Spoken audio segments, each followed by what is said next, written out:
See what you got us into? Now, Jack, you couldn't hardly say it is all my fault. I could hardly say it was all your fault. Sure, I reckon you could say it all right.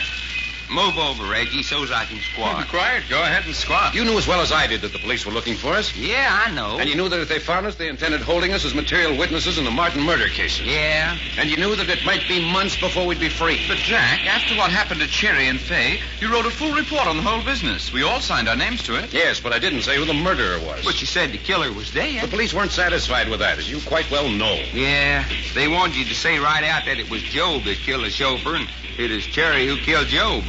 Well, why didn't you say it? Because we went to the Martin house to protect Grandmother Martin's interests. Her chief interest was to keep the Martin name unsullied.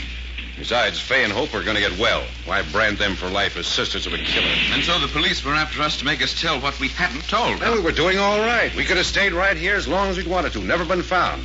But what do you have to do, Doc? Well, doggone it, You Jack. have to get yourself mixed up in a drifting poker game. But I was bored. So you were bored. That's right, I was bored. So what do you do? Well, I hunts me up a bunch of hombres and gets myself into a poker game. You take the $25,000 reward money and lose the works. Well, what you mean I lose the work? Well, you did, didn't you? Well, I got it back, didn't I? Did I say you didn't? Well, you act like I didn't.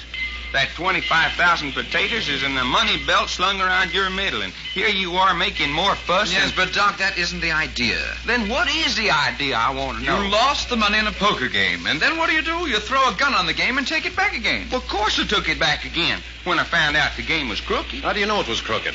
Oh, that's just plain silly. I still want to know how you knew it was crooked. Because when Doc Long loses 25 grand in a poker game, it's got to be crooked. That's no reason. Well, it's reason enough for me. So now we're not only wanted by the police as witnesses in the Martin case, but you're wanted for robbery with a gun. By the way, where'd you get the gun? Well, one I picked up around Martin House. Well, where is it now?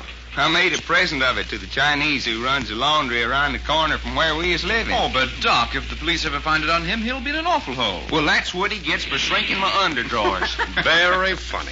You've not only got the police buzzing around our ears, but you've got the gang that was backing that poker game out looking for us with Tommy guns. And we're running away. You bet we're running away. Well, I don't like it. You brought it on yourself. Well, it ain't that I mind hopping freights out of town. That's kind of different. And I like things that's different.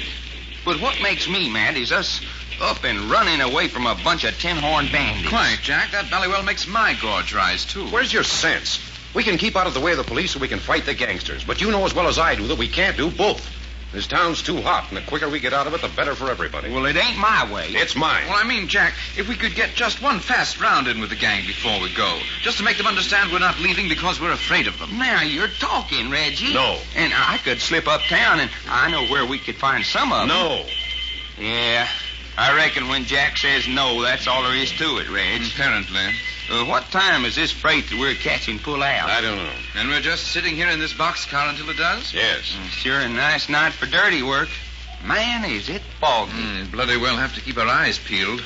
Freight could slip by us in this soup and we'd never even know it. You know what makes me so blame mad about this? What's that?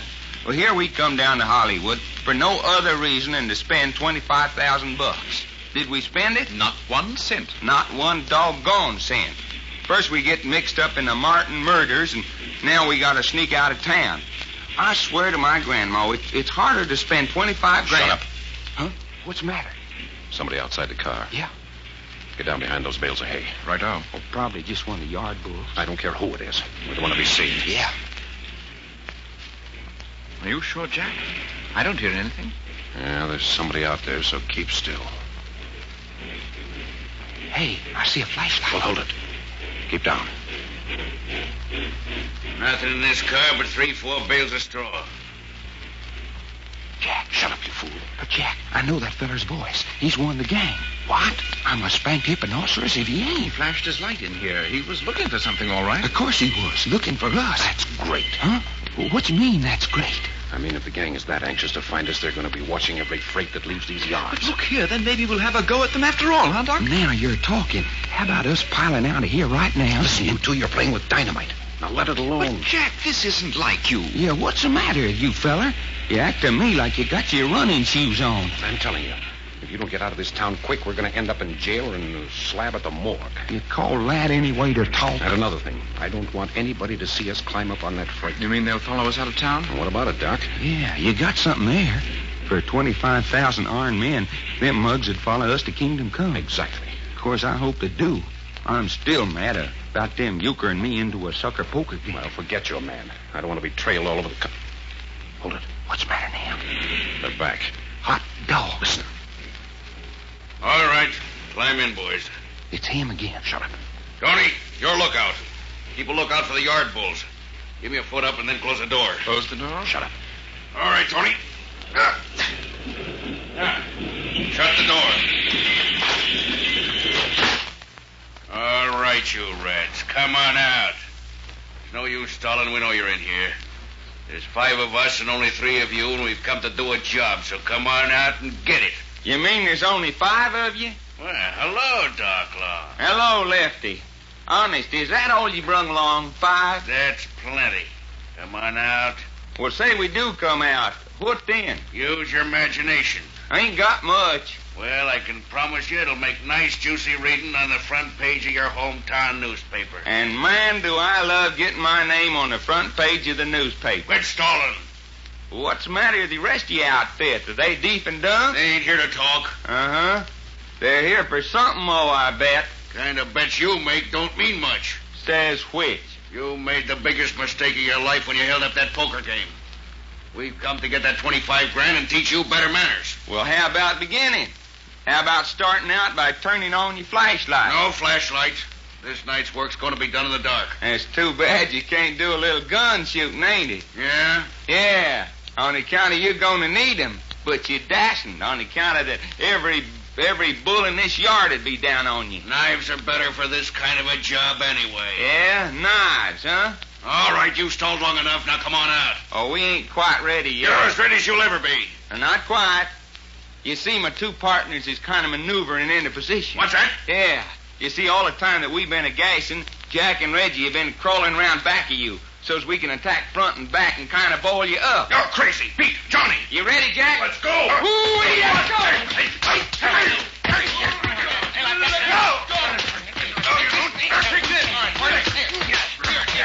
Doc, Reggie, you all right? I've got one more to polish off. There. Doggone, I don't know when I had so much fun. Anybody hurt? Never mind that. Count the bodies. See if we got them all. Well, here, wait a minute, Jack. I got Lefty's flashlight. Here you are. 1, 2, 3, 4, 5. Yeah, that's all. And it's nice a mess of busted noses as I ever about seen.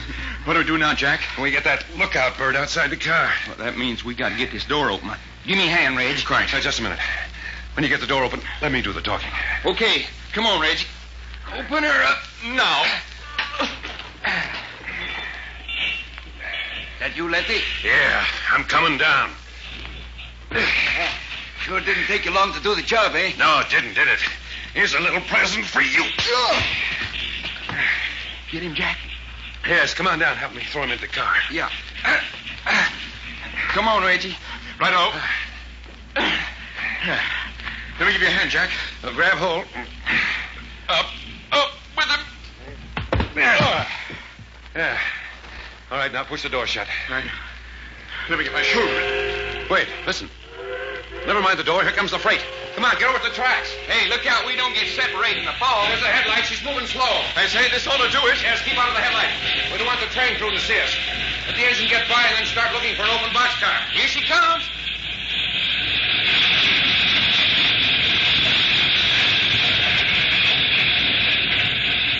Here we are, Jack. Here's an open boxcar. Run for it. Get in. Hey, hurry. She's picking up speed. Make it, Reggie. Righto. Yeah. Give me a hand, Jack. Up with you. Yeah, thanks. Okay, Doc. Give me a lift. Yeah. Up with you. Wee. And here we are. So here you are. Hey. I say. Hey, who said that? I say it. Why not? Jack, there's a girl in this boxcar. Why not? Doggone female riding a freight train. Yes, I am female. A dangerous female. So watch out.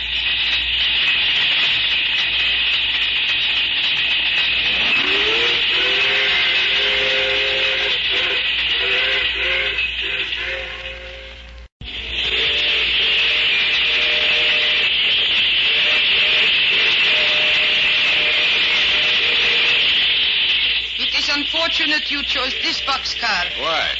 Because this car is occupied by the maestro and myself. That's all right. You won't bother us. But you bother us. Did you say the maestro? I did. You mean there's somebody else in this here freight car besides you? The maestro, yes. A man? A very great man. Well, what's a very great man doing riding in a boxcar? Yeah, and what about you? You a female hobo? That is insult. Well, why is it? Most folks that grabs rides on freight trains is bindle sticks. I am not Bindlestiff, I will have you know. Not, huh? No. The maestro and I have temporary financial difficulties. Financial difficulties, huh? That is true. But see here, where is this maestro person? Right now he is asleep. So you're out of cash, so you and the maestro are trying to get somewhere by freight. Is that it? Yes. Business is not good. Well, just what is your business? I am dancer. The maestro is great magician. Magician? You mean one of them fellers that pulls rabbits out of a hat? Oh, pull rabbit out of hat. Well, does he or don't he? The maestro don't pull rabbit out of hats. He is great man, I tell you. The maestro, your husband? My husband. Yeah, you and him married? That is preposterous. Oh, it is? The maestro is not married to any woman. What kind of a man do you think the maestro is? That's what we're trying to find out. That is what many people try to find out, what kind of man is maestro. But nobody ever has. You been with him long? 2, 3 years, I don't know. You been tagging that maestro around for 2, 3 years and you ain't married to him? I most certainly am not. That is insult to the maestro. Oh, you think you ain't good enough for him? No woman is good enough for the maestro. I am best woman there is, and even I am not good enough for him. I say, he must be quite a chappy. Well, how about us striking a couple of matches and having a look at you? No, you do not light matches. Huh? Why not? Because it will disturb the maestro. What's your name? Nasha. Nasha, huh? You mind? Who, me? No, it's okay by me. Nasha. What is that, Russian? No, I am not Russian. Your dialect sounds Russian. I am not Russian. Nasha? Aye, that is the maestro. Nasha, Yes, maestro. who are you talking to? I do not know. You don't know? No, I do not know. Well, find out. Yes, I will. Who are you? Well, my name's Jack Packard. One is named Jack Packard. I'm Doc Long. One is named Doc Long. And I'm Reggie York. And one is Reggie York. That is all. What are they doing in this boxcar? I do not know. Well, ask them. What are you doing in this boxcar? Just going for a ride. The one named Jack Packard say they are going for a ride. Tell them to get out. Hey, who does he think he is? He is the maestro. He say get out. Well, tell him to take a jump at himself. The one named Doc Long say, go take a jump at yourself. What's that? He say, go take a jump at yourself. Oh, he did he? Yes, that's what he said. Apparently he doesn't know who I am. I guess he don't. Shall I stick a knife in him? Oh, look here. You do, and I'll wear the daylights out of you. Then what I do? You just shut up and let me go back to sleep. The maestro is great man. He needs his sleep. Hey, Maestro. Who said that? I did. Come on out, be sociable. Apparently you don't know who I am. Sure, you're the Maestro. Come on up the doorway. Very well, very well. Anything to make for peace and good feeling. Well, How do you do? Care to sit down on the door and dangle your feet? no, I would not care to dangle my feet. Nasha, Maestro? you bring that packing box. Yes, maestro.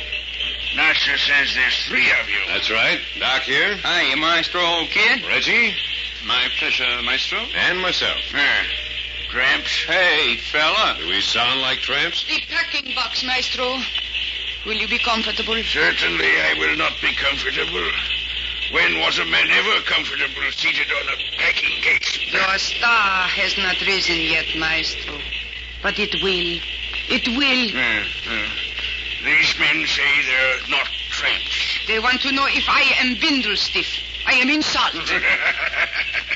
Nasha Bindlestiff, eh? Well, shucks, it is only naturally important folks don't ever ride around in a boxcar. I beg your pardon. Well, do they? I am an important person. I am riding in a boxcar. Important, huh? Nasha here said you were a 2-bit magician. I did no such thing say that. I said he is great man. And, gentlemen, she is right. I am a great man. Don't mind admitting it yourself. I do not. I wish there was some light. I'd like to get a look at you two. Why? You sound like a pair of phonies to me. He say phonies.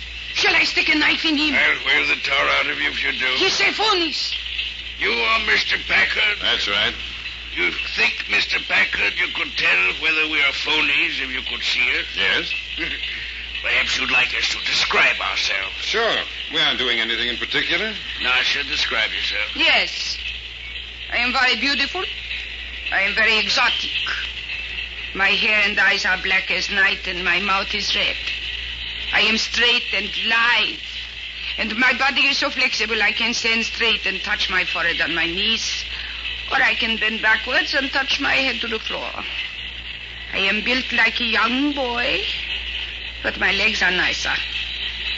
I am so proud of my legs, and I dance as no other girl can dance. Ooh-wee and hot dog. You don't believe me? Well, sure, I believe you. Only pretty soon I'm going to wake up and take another drag on the opium pipe. It does sound a bit incongruous, doesn't it? Nasha hasn't begun to tell you her accomplishments. She says she's not Russian. She is not. But she is from one of the states close to the Russian frontier. Does she sound phony? Well, you'll have to admit she's hard to believe. What about yourself? My hair is silver gray. I'm extremely fat and ugly man. I'm neatly dressed, but shabby. I'm a sensualist, but I have strong, fine hands. I'm a magician, yes, but I'm more than a magician. I'm a student of philosophy, of mysticism, of higher ethics. Are you a moral man? I'm neither moral nor immoral. I am unmoral. I say, Maestro, what do you mean you're a student of mysticism? You wouldn't believe me if I told you. Well, do you mind explaining? Yes. Your lack of understanding would only convince you I am a charlatan. Why are you on this freight train? Why are you? Circumstances? Exactly, my friend, exactly. Circumstances. Hey, looky, how do you and Nasha here happen to be traveling around together? You're very curious about other people's affairs, aren't you? Okay, I can take a hint. On the other hand, I don't mind in the least telling you.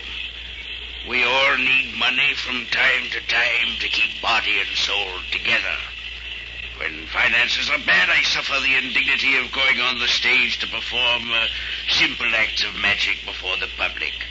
Nasha is part of my paraphernalia. Oh, I get it. She's the girl that you saw in Half and the girl that escapes from locked trunks, things like that. And I dance. That is what I like to do best. Dance. In other words, you're a common garden variety of magician with a lot of highfalutin ideas. You're trying to insult me, Mr. Packard. Perhaps. Well, you won't succeed. When you talk in that manner, I consider you stupid.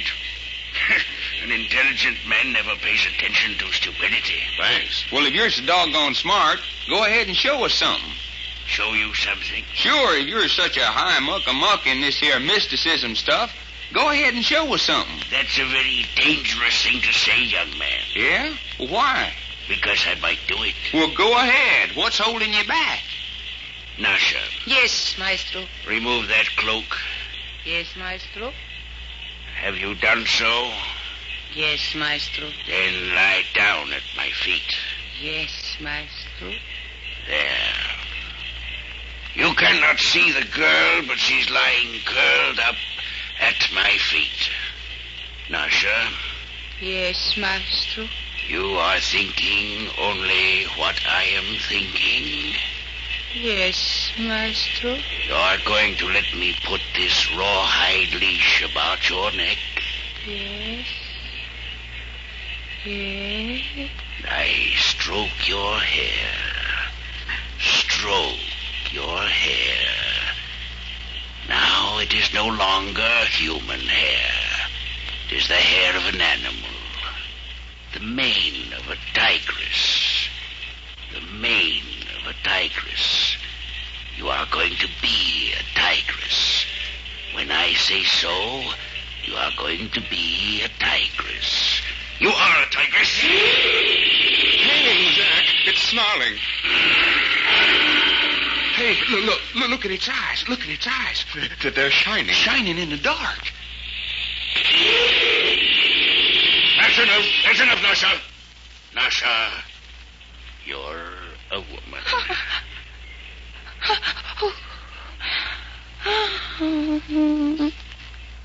I am so sleepy. Sleep, Nasha. Sleep. Ah, Sleep. Doggone. I don't like it. I don't like it a bit. Now, she's asleep, gentlemen. She won't awaken. You don't need to lower your voices. Boy, I darn near jumped clean out of this boxcar. Well, Mr. Packard. What do you think you were doing? Just a very short visit into the realm of mysticism. A very short and unimportant visit. And you want us to believe you turned that girl into an animal? Why should you believe anything except what you heard and saw? It was too dark in here to see anything. But her eyes, Jack, I seen her eyes. They was blazing green and yellow in the dark. I saw that. And that horrible snarling. Yes, I heard the snarling. And you don't believe? No, I don't believe. You don't believe your eyes, you don't believe your ears. Would you believe your sense of touch? I might. We'll see. I clap my hands twice. Hey, what was that? A man has just been murdered. Murdered?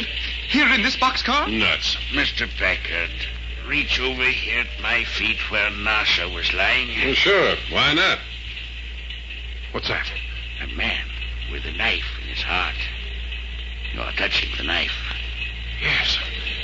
A man with a knife in his heart. You believe? This isn't magic. It's murder.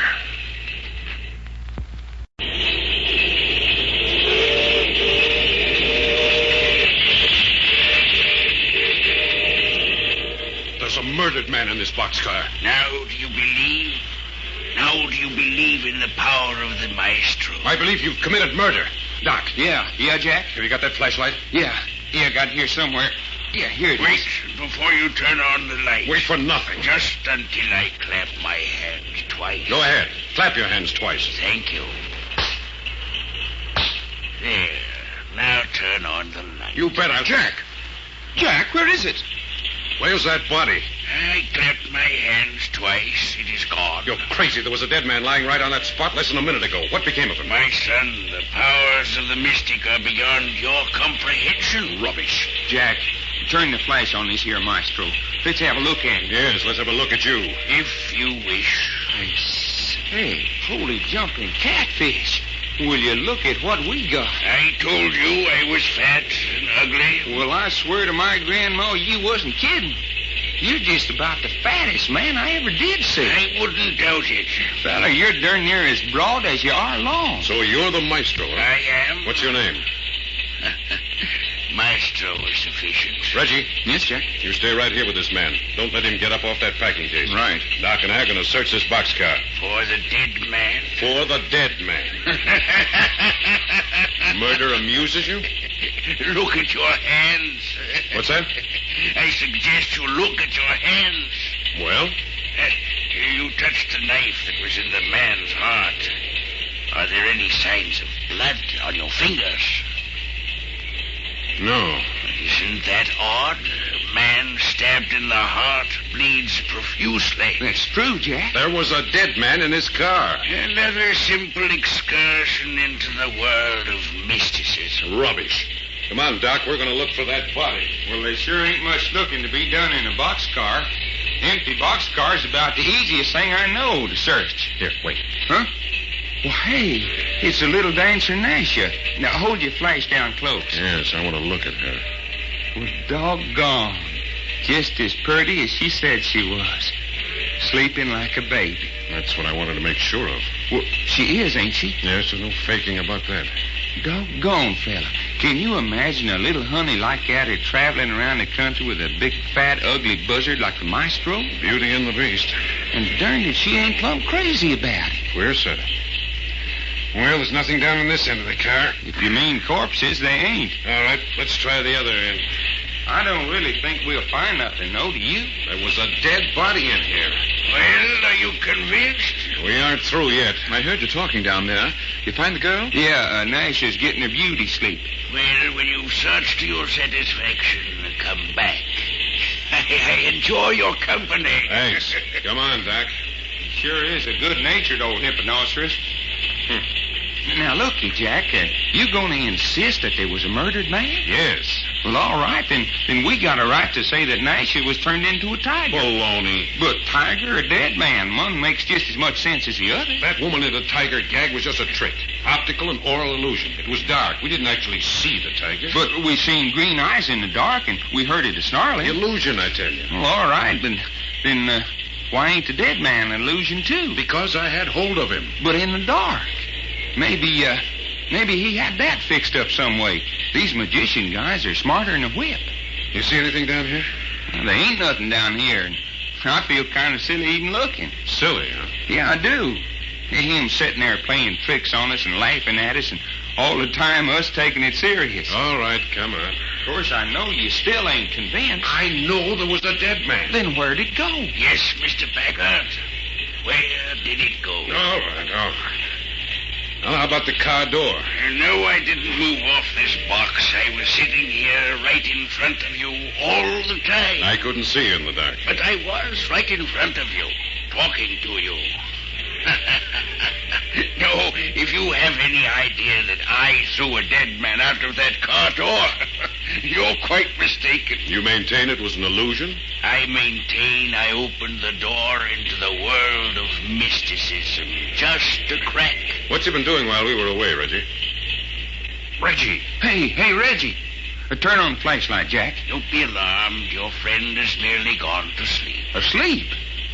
He must have been very tired. Reggie, what's the matter with you? Let me alone, Jack. I'm tired. Yeah, Doc, get hold of him. Help me get him up on his feet. Yeah. Come on, Reg. Wake up. Come on, get up. Let me alone. You chappies, let me alone. That's it. Walk him around. Come on, Reggie. Snap out of it. That's it. Stretch and wake up. I say, what's going on? You all right? Naturally, I'm all right. What made you think otherwise? What made us think otherwise? Say, I just remembered. You remembered what? Nasha, that girl, she's been killed. Hey. But I saw it. I know it. I saw it. You saw Nasha She killed? must have been. She walked up to the door of the car and plunged out head first. She done what? I saw her. Now, look, Reggie, it's as black as the inside of your hat. How could you possibly have seen her jump out the door? I don't know, but I did. Doc, take this flashlight and go back to the end of the car and show Reggie she's back there asleep. Yeah, come on, fella. It was beastly all over before I could move. Well, I don't think you and I are going to get along. that's a pity. What did you do to Reggie?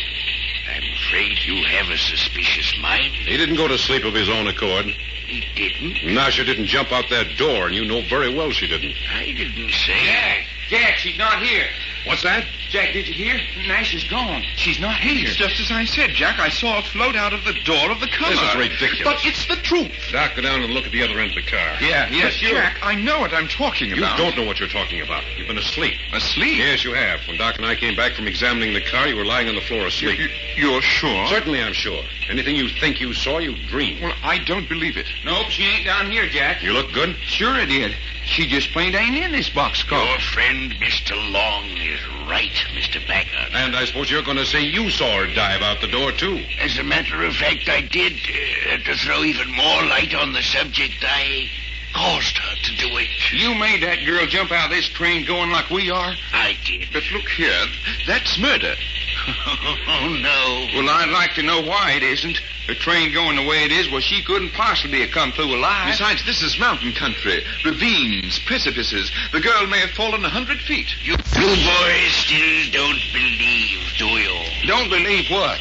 That I have the mystical power necessary to conduct acts which to you appear supernatural. Are you going to tell us now that we're witnessing another of your experiments in mysticism? Exactly. You say you caused her to leap out of the car. I suppose you can cause her to leap back in again. I didn't say that. Reggie, tell us exactly what you saw. You mean when Nasha... Yes. What did you see? Well, I saw her come from the end of the car where you saw her asleep. Don't you see how ridiculous that is? You can't even see her hand in front of you. Yeah, this was different. There was a faint glow about her. I don't know how to explain it. Like a firefly. Wearing Leon Knights, huh? Oh, I mean it. Luminous. Her body, her hair. She glided along till she got to the door. And she stood there for a moment, and then suddenly she just seemed to float off into the air. You actually saw her? I mean, after she left the car, you saw her out in the air? Yes, for a moment. I could see the wind blowing her luminous hair, and then all of a sudden she disappeared. But Reggie, what'd you stand there for? Why didn't you yell? I don't know. I began to feel heavy, sleepy. I say, that's what happened, Jack. The minute she floated out there, I went to sleep. That's great. But I couldn't help it. Jove, I never felt so sleepy. Did the maestro here touch you? No. No, I don't think so. No, I didn't touch him. Well, I don't know the answer, but I think the whole thing's a lot of silly hocus-pocus. But doggone it, Jack, the girl's gone. Yes, and so is the body of that dead man. I know they're gone. I also know there was a dead body here. And I know that if that girl jumped out the car door, she's dead. The ways of mysticism. I don't care anything about the ways of mysticism. You sit there like a big fat spider creating evil. I think you're a murderer, and I'm not so sure but what you're not a double murderer. I know. A man convinced against his will. Jack, look. Yeah. She's coming back. Floating in through the doorway, just the way she left. Nasha, do you hear me? She's just returned from another world. She must have time.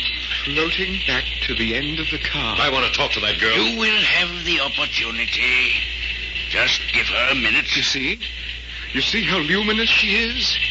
How she glows? Hey, look, it went out. She don't shine no more. The power that surrounds. The power surrounding her. I think she's ready to talk to you now. Nasha, come here. We'll see what she has to say. Nasha. I am here, Maestro. Nasha, where have you been? Way away. It was cold there, very cold. Here, let me feel your hands. Yes, I am cold. Yeah, you're like ice. Yes, I am cold. How did you get so cold? In the faraway country. But I did not mind the cold then because everything was so beautiful. Mr. Packard doesn't believe you. Shall I stick a knife into him? No, Nasha. Here, let me look at you in the flashlight. So you can see how beautiful I am? Let me see your hands. They are beautiful too. Hello. What's this blood on your hands? Blood? And rust. Iron rust. No, not blood. Not blood. Blood and rust. No.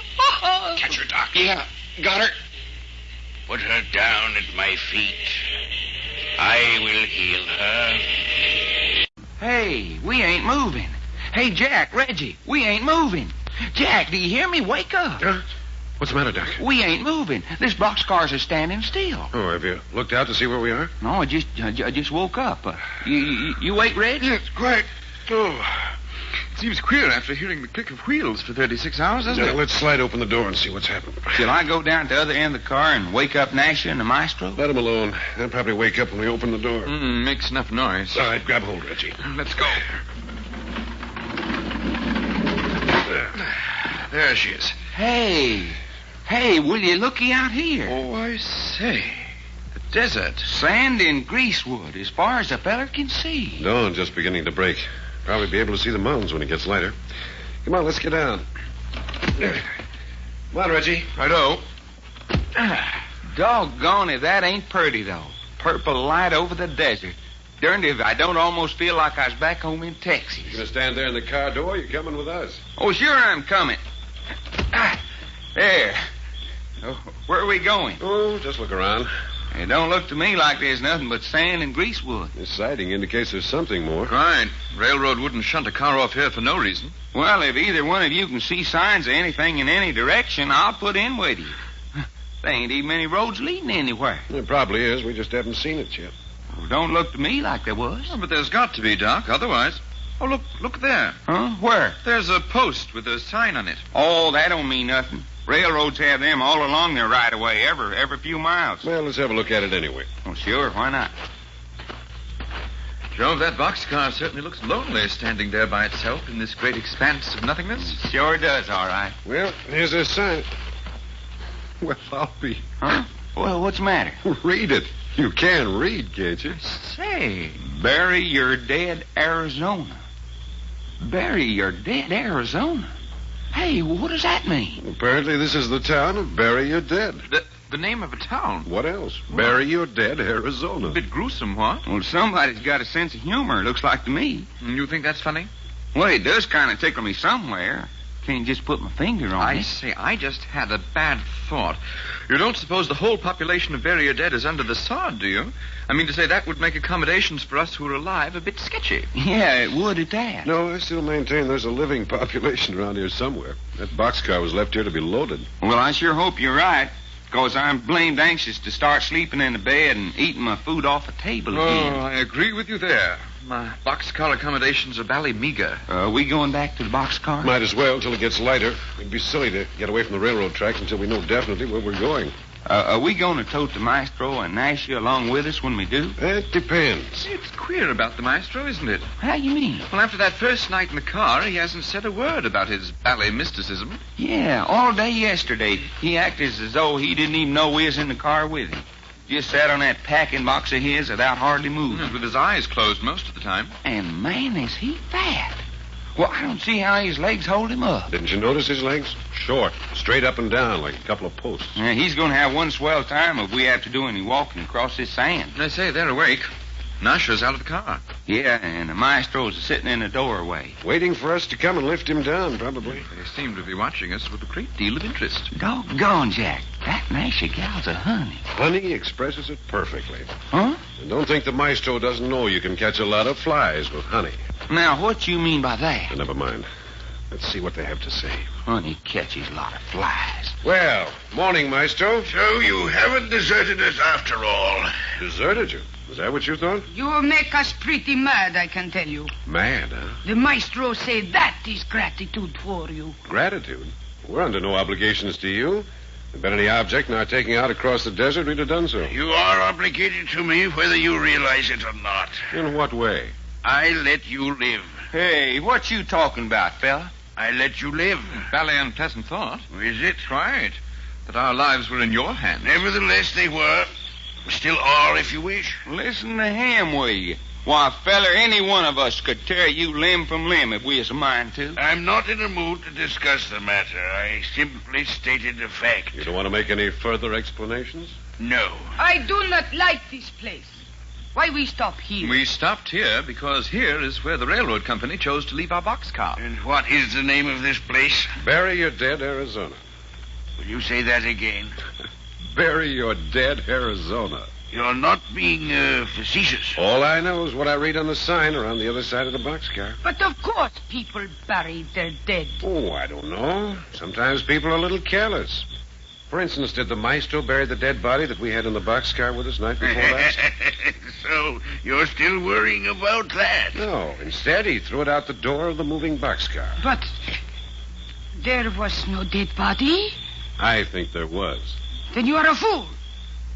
It was the maestro's Let magic. him alone, Nasha. If he will not believe, he will not believe. I've not seen around the other side of the boxcar. I assume there is a town. He assumes there is a town. There isn't? You bet there ain't. The other side of the tracks looks just like this side of the tracks, just as far as your eyes can see. Strange. However, there must be some kind of a settlement not too far off. This reminds me so much of a portion of southeastern Russia where I was once stranded. Reminds me of Texas. Same sandy wasteland, same purple dawns, same unhealthy silence. But there's nothing unhealthy about this. It's inspiring. It's beautiful. Yeah, what you mean unhealthy? Why, there ain't no place as healthy as the desert. Same unhealthy silence. I think I found the place at last. What are you talking about? And you say the name of the place is Bury Your Dead. Yes? You say there must be a settlement nearby. Help me down out of this boxcar. Roll over on your stomach and let yourself down. That is not dignified. And sit up there in the door. It's no matter to us. It's only 2 or 3 feet. Jump. My weight is too great. I would break a leg. Then I reckon you'll have to roll over and slide down on your stomach like Jack done. You insult the maestro. Sure, why not? Shall I stick a knife into them? Let them alone. They're unbelievers, Nasha. Pigs. Infidels and pigs. Oh, what's going on here? Hey, Where did you come from? I've been standing here watching you, and I don't mind saying I don't like what I see. Well, we're mighty glad to see you. You are? Yes, we're beginning to think we were the only living beings on this desert. Well, you ain't. That's fine. quite a heap of folks over at Bury Your Dead. Look here, then there is a town by that name? Didn't you just hear me say so? How many people live there? Well, there was 20 last night.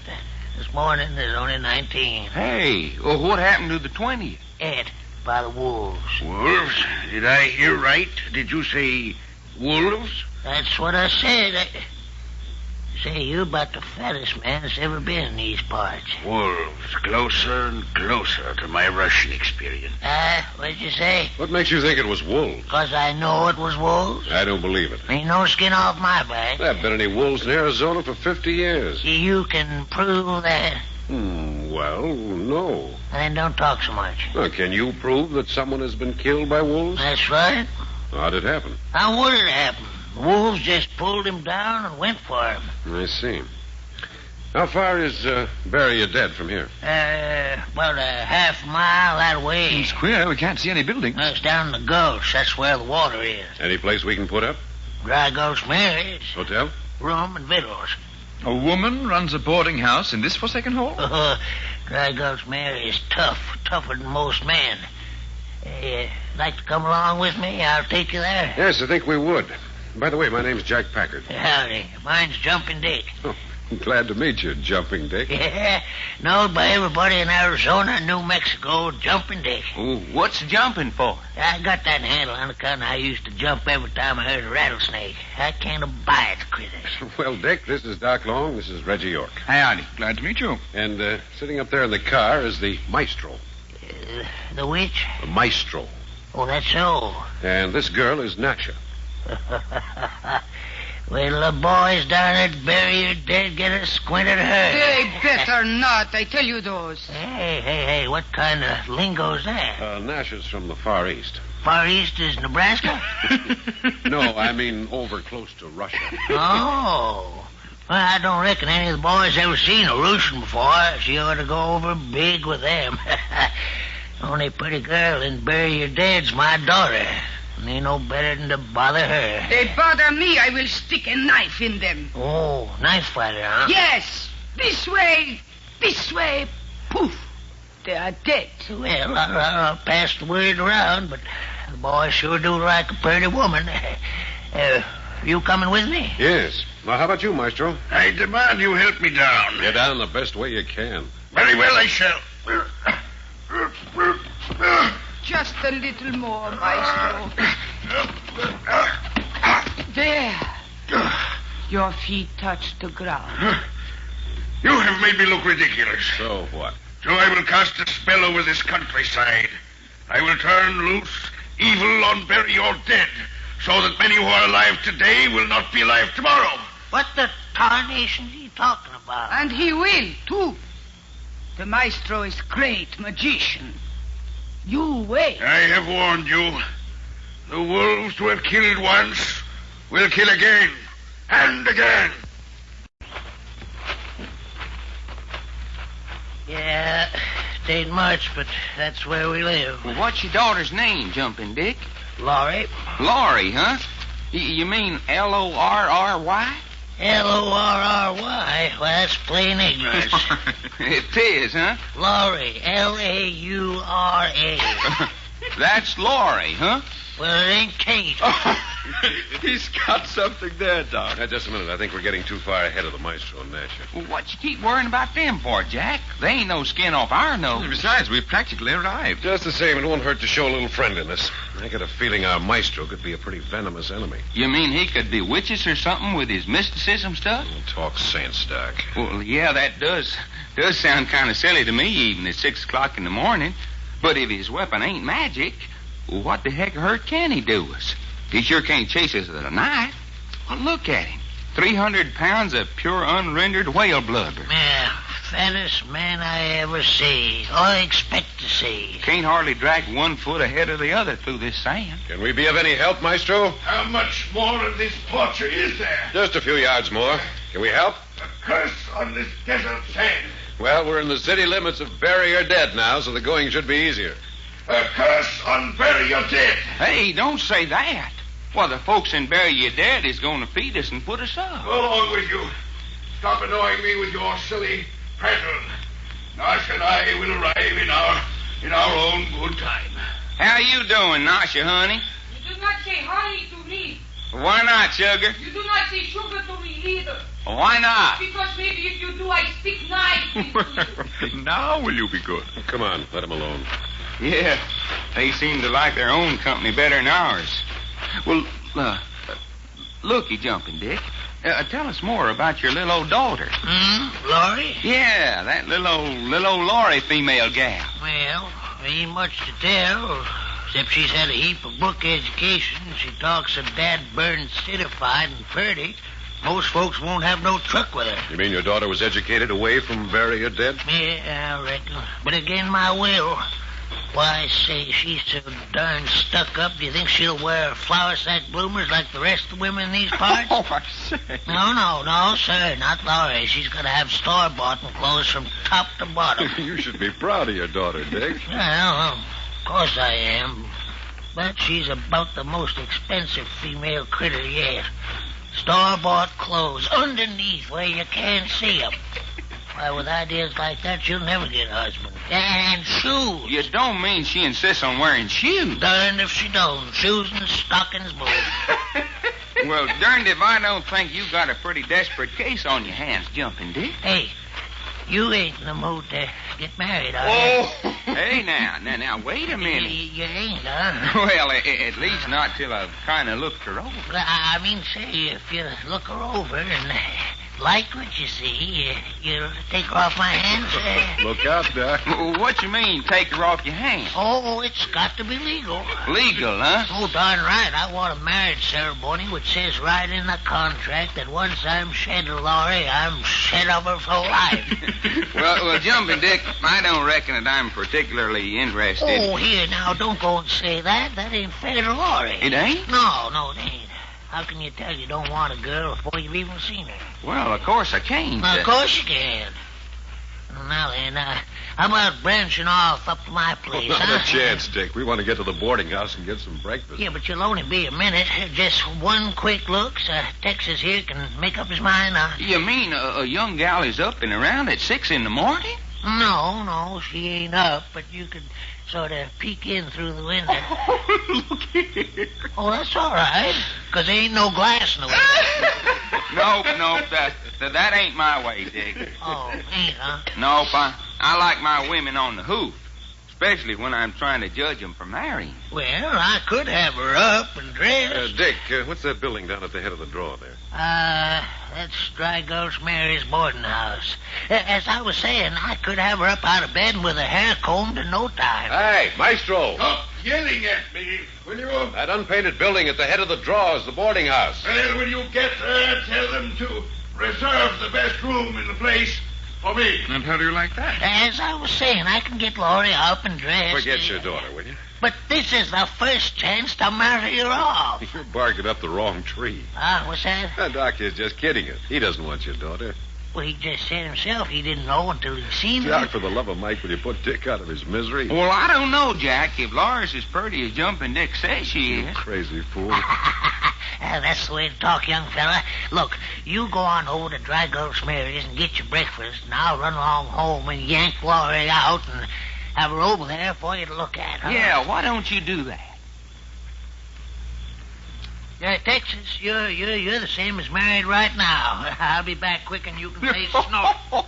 Doc, I'd like to break your neck. Oh, what the heck? It's all in fun. When you're getting yourself into this, don't come around asking for help. Come on. So that's Dry Gulch Mary's boarding house, It looks more like a cow barn. 5, 6, 7, 8 shacks. Well, it looks like this is all there is to bury you dead.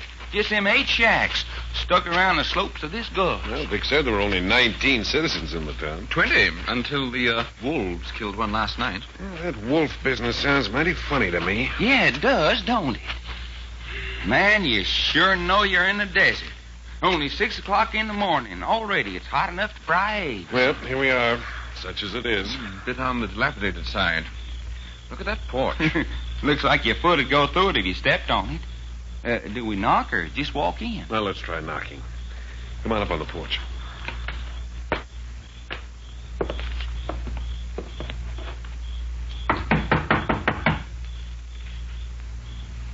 Looks deserted to me. No curtains. Yeah, look inside. No carpet. It's furniture, though.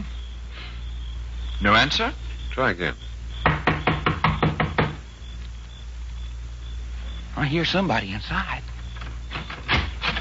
Oh, good morning. Well, You're Dry Gulch Mary? that's right. You have room and board to offer? I rent rooms to serve grub. That's fine. How about showing us 3 rooms with baths, if you have them? I don't. Well, then 3 connecting rooms. All my rooms connect. I say, but they're locked between, of course. No. What you want to lock your room for? Oh, wait a minute. We can settle the details later. Can you show us 3 rooms, then get us some breakfast? Let me see the color of your money. That's fair. How much? $1 a week a piece for the room. $1 a week? Well, if you don't like it, find someplace else to sleep. No, that's quite all right. That's $3. And how about meals? 50 cents a day for each of you. Take it or leave it. Doggone, did you hear that, Reggie? 50 cents a day for a week is 3.5 times 3 is 9, 10.5. You'll feed the 3 of us for a week for 10.5? Don't try to jaw me down. No. And here's the 10.5, and here's the extra $3 for our rooms. Just lousy with money, ain't you? No, not exactly. Say, you ain't the fellows that killed Alky Joe last night, are you? I say. Done what? Killed Alky Joe. Oh, he must be the feller that Dick is telling us about. We understood he was killed by wolves. Human wolves. Say, who's that coming? Oh, yes. 2 more customers for you. They gonna stay here? Yes, if you have accommodations. Is he that fat, or does he just look that way? No, ma'am, he ain't kidding. He's just as fat as he looks. I wonder how he does it. I wish I could get my hogs that fat. Madam, your attention, please. What you puffing about? The sand is difficult for the maestro. Now, we'll dispense with unnecessary conversation. Madam, I want the best room in your establishment. Well, you can't have it. Madam, I demand the best room in Now, the look house. here, Ugly. Don't you get tough with me. Huh? I've got the best room in this house, and I aim to keep it. Shall I stick a knife in her, maestro? Stand back. Hey, Here, don't make a move, none of you. Joe. Jack, did you see that? She throwed a gun on us quicker than a man could have. Mary, put up that gun. Tell me how to run my boarding house, but you flea but tenderfeet. You don't need that gun. No one's going to bother you. Now, you bet you ain't. Madam, I misjudged you. My deepest apologies. Show us the best room you have available. It will be plenty good. Well, now, that's more like. Say, what about this girl in the knife? No, sir. Yes, maestro. Apologize to this good woman. Madame, I have been impetuous. Please, you will forgive me. Hey, is she your wife? No, I will also want a room for Nasha. Oh, that's a Lulu of a name, Nasha. You mind? It's all right by me, sister. Then, quickly, a room, hot water, and then breakfast. Let's see the color of your money. Madam, you question our integrity? I want $1 apiece from you and the girl. Now, that's for the rooms. Meals is 50 cents a piece a day. That's quite reasonable. In fact, very reasonable. Then dish out. At the end of the week. Money talk. My dear madam, filthy lucre is the curse. allow me.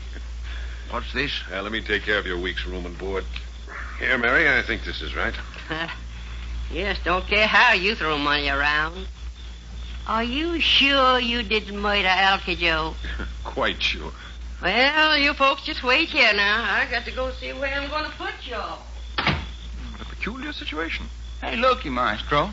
Ain't you going to thank Jack for paying you a nicest way? No thanks is due. The honor of paying my way, as you so crudely put it, is sufficient reward. You think so, huh? You are privileged. Few can say they helped the maestro in an emergency. Well, of all the ornery... Hey, what about you, Nasha? Ain't you grateful? Why should I be grateful? It is you who should be grateful. Yeah? Grateful you have been allowed to live. Grateful we've been allowed to live? That is true. Have you forgot the wolves? Hey, what you talking about? Wait until tonight when the wolves come. Then you will see. That's you, Doc? Yeah. Man, there ain't a door in this boarding house that don't creak and groan. Make a darn good burglar alarm, Mo. What are you doing? Come on into my room. I'm coming. Doggone it, this ain't like living in a barn. Yeah, a bit of a clatter, all right, when you walk about. Where have you been? I'm across the hall talking to Nash and the maestro. Fit to be tied, the maestro. He says we had better accommodations in the boxcar. Did you ever eat such vile food? Probably the reason we get it for 50 cents a day. Hey, who's that? It's Dry Gulch Mary. Who'd you think it was? Well, good evening, Mary. Is that so? Who said the food I serve up is vile? I'm afraid I did. Well, if you don't like it, you can get out. But how did you know I said it? I was listening. That's how I know. Hey, you admit you was listening at the keyhole? I was. And the next crack about the food I serve, and you can all get out the whole kit and caboodle. We're extremely sorry. You'd better be. Oh, just a minute, Mary. Are you always going to be listening at our doors? Well, I'm a mind to. But isn't that considered bad taste? I got a right to know what's going on in my boarding house, and I'm standing on my rights. Well, you just go right ahead and eavesdrop to your heart's content. And mind what you say about my cooking. We'll be careful. See that you do. Well, I know what I'm going to do. What's that? Well, I'm going to bed in the dark tonight. With a peeping Tom for a landlady, I ain't going to take no chances. All right, remember after this. If you've got anything important to say it in a low voice. Well, I got something important to say. What's that? Jack, that there Nasher gal and the maestro is up to something. What makes you think so? I know it. You remember what Nasher said this morning about the wolves descending on Bury You Dead tonight? Rubbish. Well, maybe so, but I'm telling you, something mighty funny is happening across the hall in their rooms. Well, what? Well, for one thing, you know them tights like acrobats wear? Like long underwear on his skin tight? Yeah? Well, Nasher's got a pair of them on. Black ones. And, feller, is she a looker in them? Nasha is wearing a pair of black tights? I swear to my grandma, she is. Well, what for? What's the object? Well, I asked her, and I asked the maestro. Yes? And every last word that they'd say was, "Tonight the wolf howls." Tonight the wolf howls? That's all. And when I come out of their room, you know what was happening? Nasha was a-laying curled up at the maestro's feet like a dog, and he is a-petting and a-smoothing her hair. But, Doc, that's just what happened in the boxcar. You're telling me what made my hair stand up on end, just standing there watching them. Why, they didn't pay no more attention to me than if I wasn't there. Why'd you leave?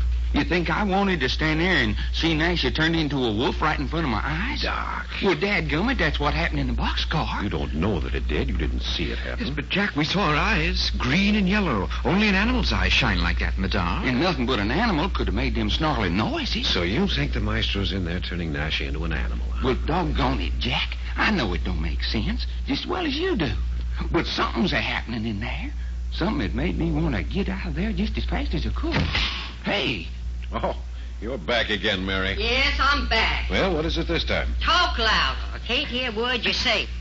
That's just the point. We don't want you to hear. And so that's it. You're plotting. Plotting? That's what I said. The more I see of you three, the more sure I am that you're the ones that killed Alky Joe last night. Mary, for the 10th time, we did not kill Alky Joe. Maybe. But doggone it, Mary, why pick on us?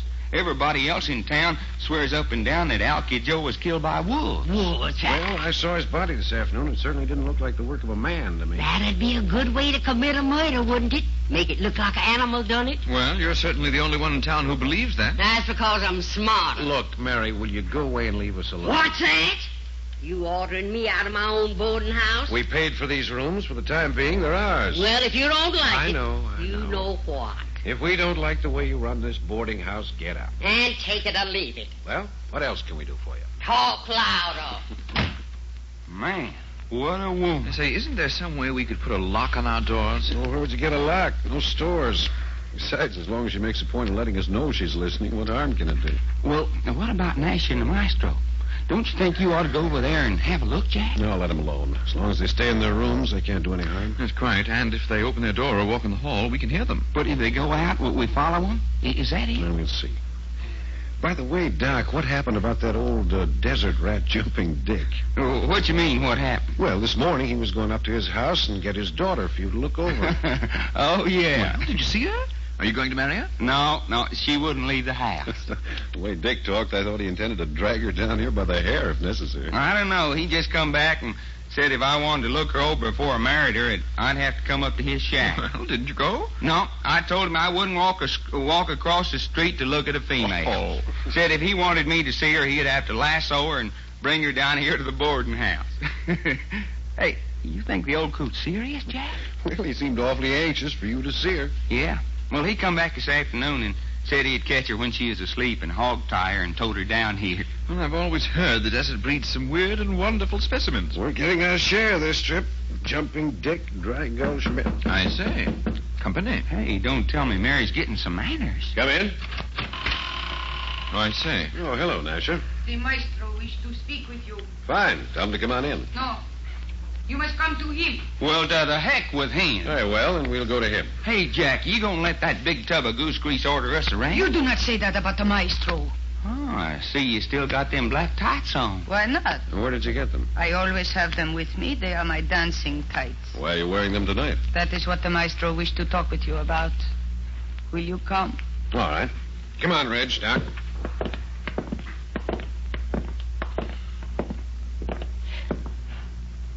Right in here. The maestro is waiting. Maestro, they are here. Close the door. Yes, maestro. Oh, drat his forsaken hole. Doors squeak, shutters rattle, boards creak. Musty, filthy. Hey, Maestro, you better not let Dry Gulch Mary hear you. I told that woman I'd turn her into a mangy coyote if she didn't keep away from this room. You told her that? I certainly did. She believed you? With good reason. I wouldn't hesitate one moment. Now, look here. You're carrying this mysticism to a point where it's ridiculous. You can't turn anyone into an animal. You know that just as well as I do. So, you want to defy me? I don't know what your game is, but whatever it is, you're overplaying your hand. You still think I didn't turn Nasha into an animal in the boxcar? I know you didn't. Some clever trick, yes. But Nasha's a woman. She's never been anything else. With your own ears, you heard a man scream in that boxcar. With your own hands, you felt a knife stuck in his heart there in the dark. It was a dead man, all right. What's more, I think you killed him. But when you turned on your flashlight, he was not there. Another of your tricks. Mysticism. I say trick, and I mean trick. It was a trick, too, when I sent Nasha floating out of the moving boxcar and then made her return? It was. So, I have not yet convinced you I am a great mystic. That I have powers beyond the normal. You have not. Then I will prove it tonight. Just as you like. I will prove it beyond any reasonable doubt. Is that why you've called us in here? No. No, I called you here to warn you that you must not leave this boarding house tonight. You're telling us what to do? I'm warning you. Why? Why am I warning you? Well, that isn't what I mean, but why are you warning us? Because you gave Nasha and me financial assistance. Yes, I paid your room and board here. And that is my way of showing my gratitude. By warning us not to leave the house tonight? Yes. I don't follow you. Tonight, the wolf pack returns to this village. That's what Nasha said this morning. How do you know they're coming? Because I shall bring them. Just how do you intend to do this? First, I will put Nasha to sleep. Nasha, Yes, maestro. curl up at my feet. Yes, maestro.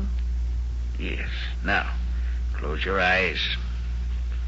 You are thinking only what I am thinking.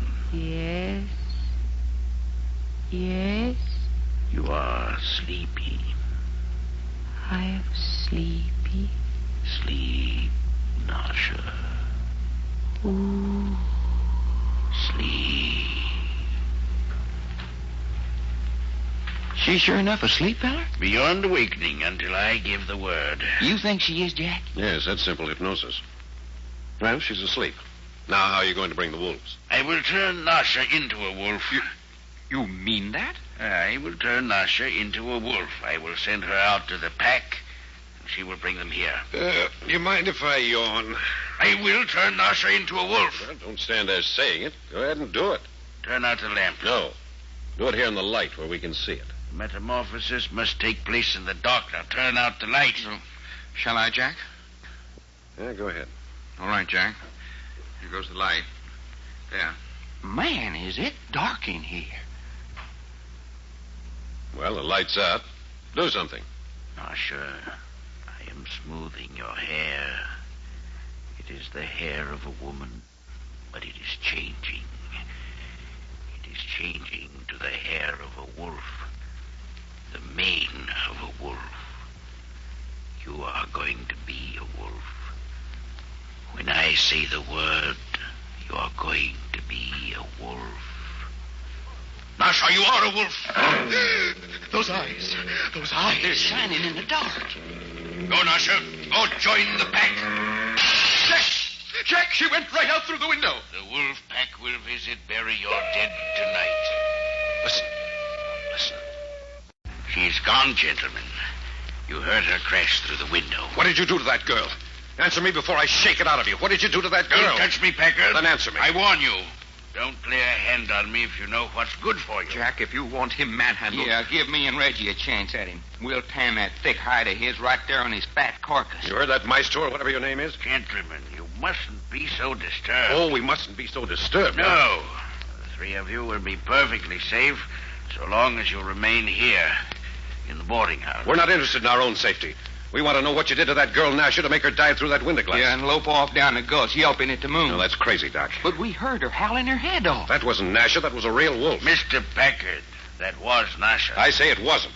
Very well, Mr. Packard. Yes, but Jack, we saw the glittering eyes. We heard the snarling right in this room. In the dark, yes. Well, supposing it was dark. We seen and heard what we seen and heard. Of course, but get it through your head. You didn't see Nasha turned into a wolf. Well, I say we did. No, Doc, you only think you did. Everything indicates you did because the maestro set the stage to make you think so. But you didn't actually see Nasha turned into a wolf. Well, that's true, Jack, of course. Yeah, you can't tell me any little old girl in her right mind's going to go jumping through a window. Right. I could just see her in the moonlight as she went through. Well, did it look like a girl or a wolf? Well, naturally, I could only see something shadowy, but it made a long, graceful dive. Yeah, like a wolf leaping through a window. Was it, Reggie? Right. Well, yes, I suppose that's how it did look. I could see the lithe outline of a body. Well, that's about all I'm sure of. Naturally, you could see the lithe outline if you could see anything. Have you forgotten Nasha had on those black dancing tights? Gentlemen, you're making a fearful to-do about nothing. Oh, you think so, huh? Yes. I have sent Nasha out. She's obeying my will. When I am ready, she will return again. Listen. There.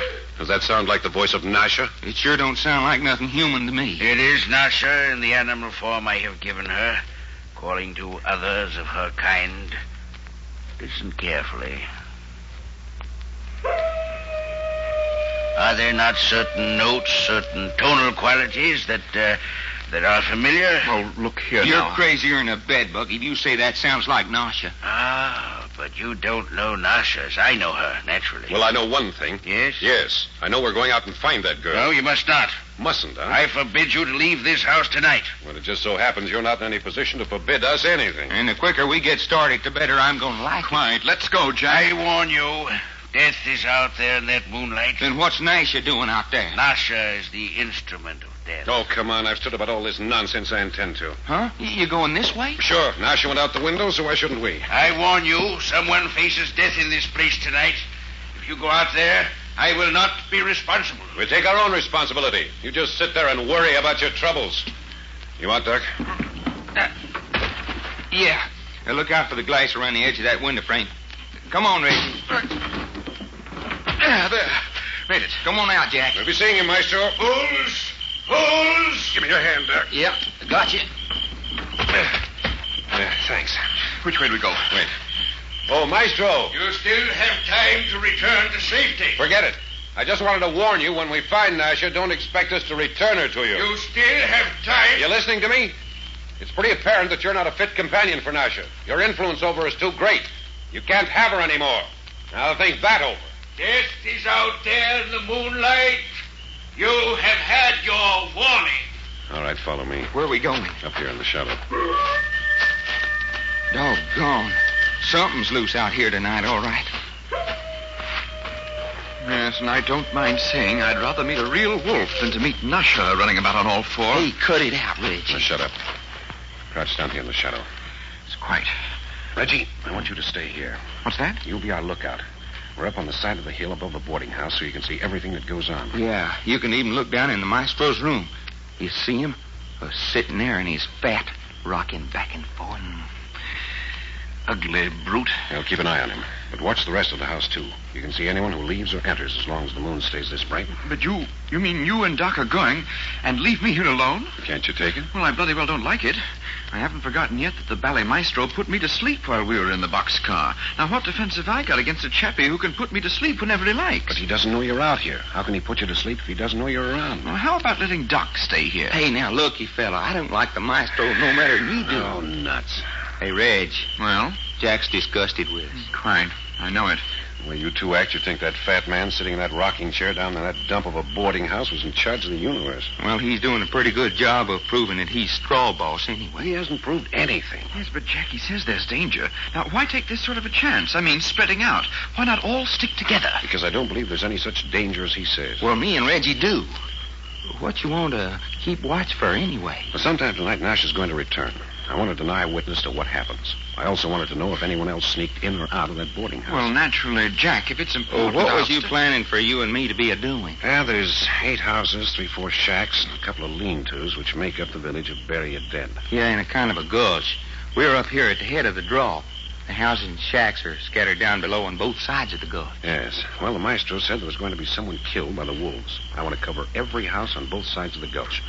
You take one side, Doc, I take the other. But what for? Find out if everyone's inside for the night. Warn them to stay inside and try to find anyone who isn't home yet and get him safely in. Very well, I'll stay here and watch. Good boy. If I thought there was any real danger... Just a minute, feller. Huh? But why are you so anxious about having the citizens of Bury Your Dead inside if there ain't no danger? Yes, Jack, how about that? The maestro says the wolves are coming. Well, if he ain't got the power to bring wolves... Listen.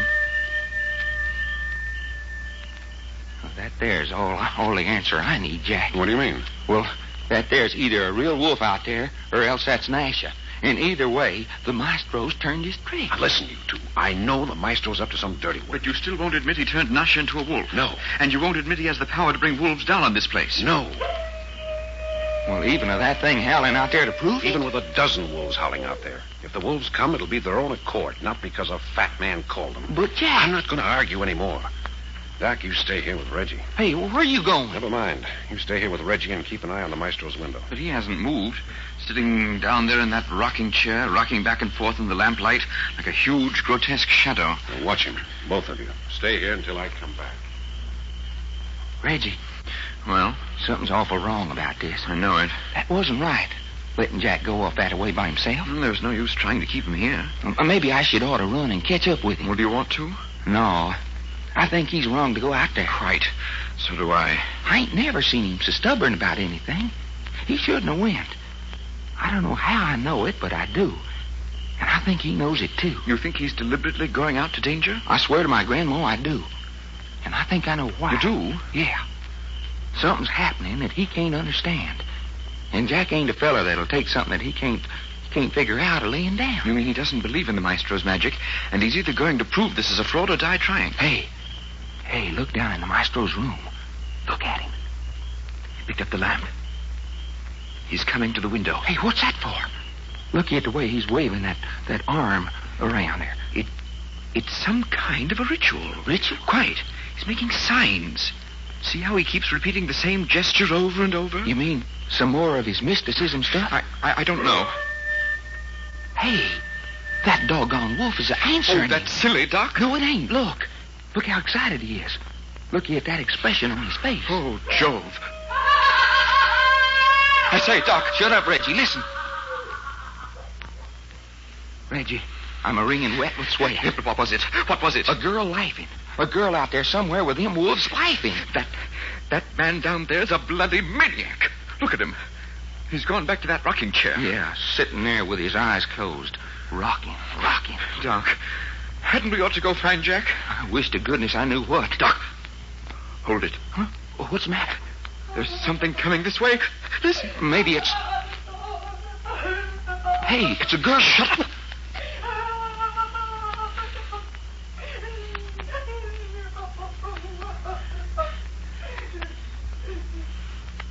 Reggie, what'd you hang on to me for? Bally idiot, haven't you got any sense? But that girl needed help. Did you see any girl? Well, not in the dark, naturally. It's moonlight.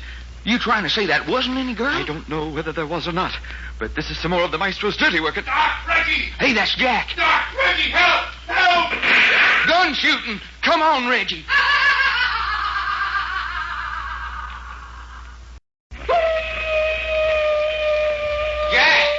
Jack, where you at?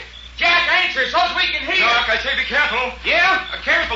here, dashing around this broken ground in the dark. But Reggie, Jack was yelling for help. Oh, I know that as well as you do, and it sounded like he was right about here when he yelled to us. And then that rifle ricocheting and that girl laughing. Well, we'll never be able to find him in the dark like this. We've got to go get some help. But don't you get it, Reggie? He may be shot and needing us right this very minute. I know it. That's why it's foolish for us to be chasing around in the dark. Let's go back and get some lanterns and some of the residents of Bury Your Dead to help us. Stand still. Let me try calling again. Jack! Hi, Jack, where are you? Oh, listen. Darn wolf. Look here. Look, Doc. Look, outlined against the sky on that rise over there. Holy jumping mackerel. What is that? A full-grown hipponoceros? The wolf. Oh, listen to him. Never mind the wolf. We are looking for Jack. Well, now, don't you see how impossible it is? Please, Doc, let's go back to the boarding house and get help. Waste all that time? Well, not as much as we're wasting this way. Hey, hold it. What is it? Something's a-coming this way. Crouch down. Either that or running on all four. You don't suppose that sobbing girl's coming back? I don't know. Hold it.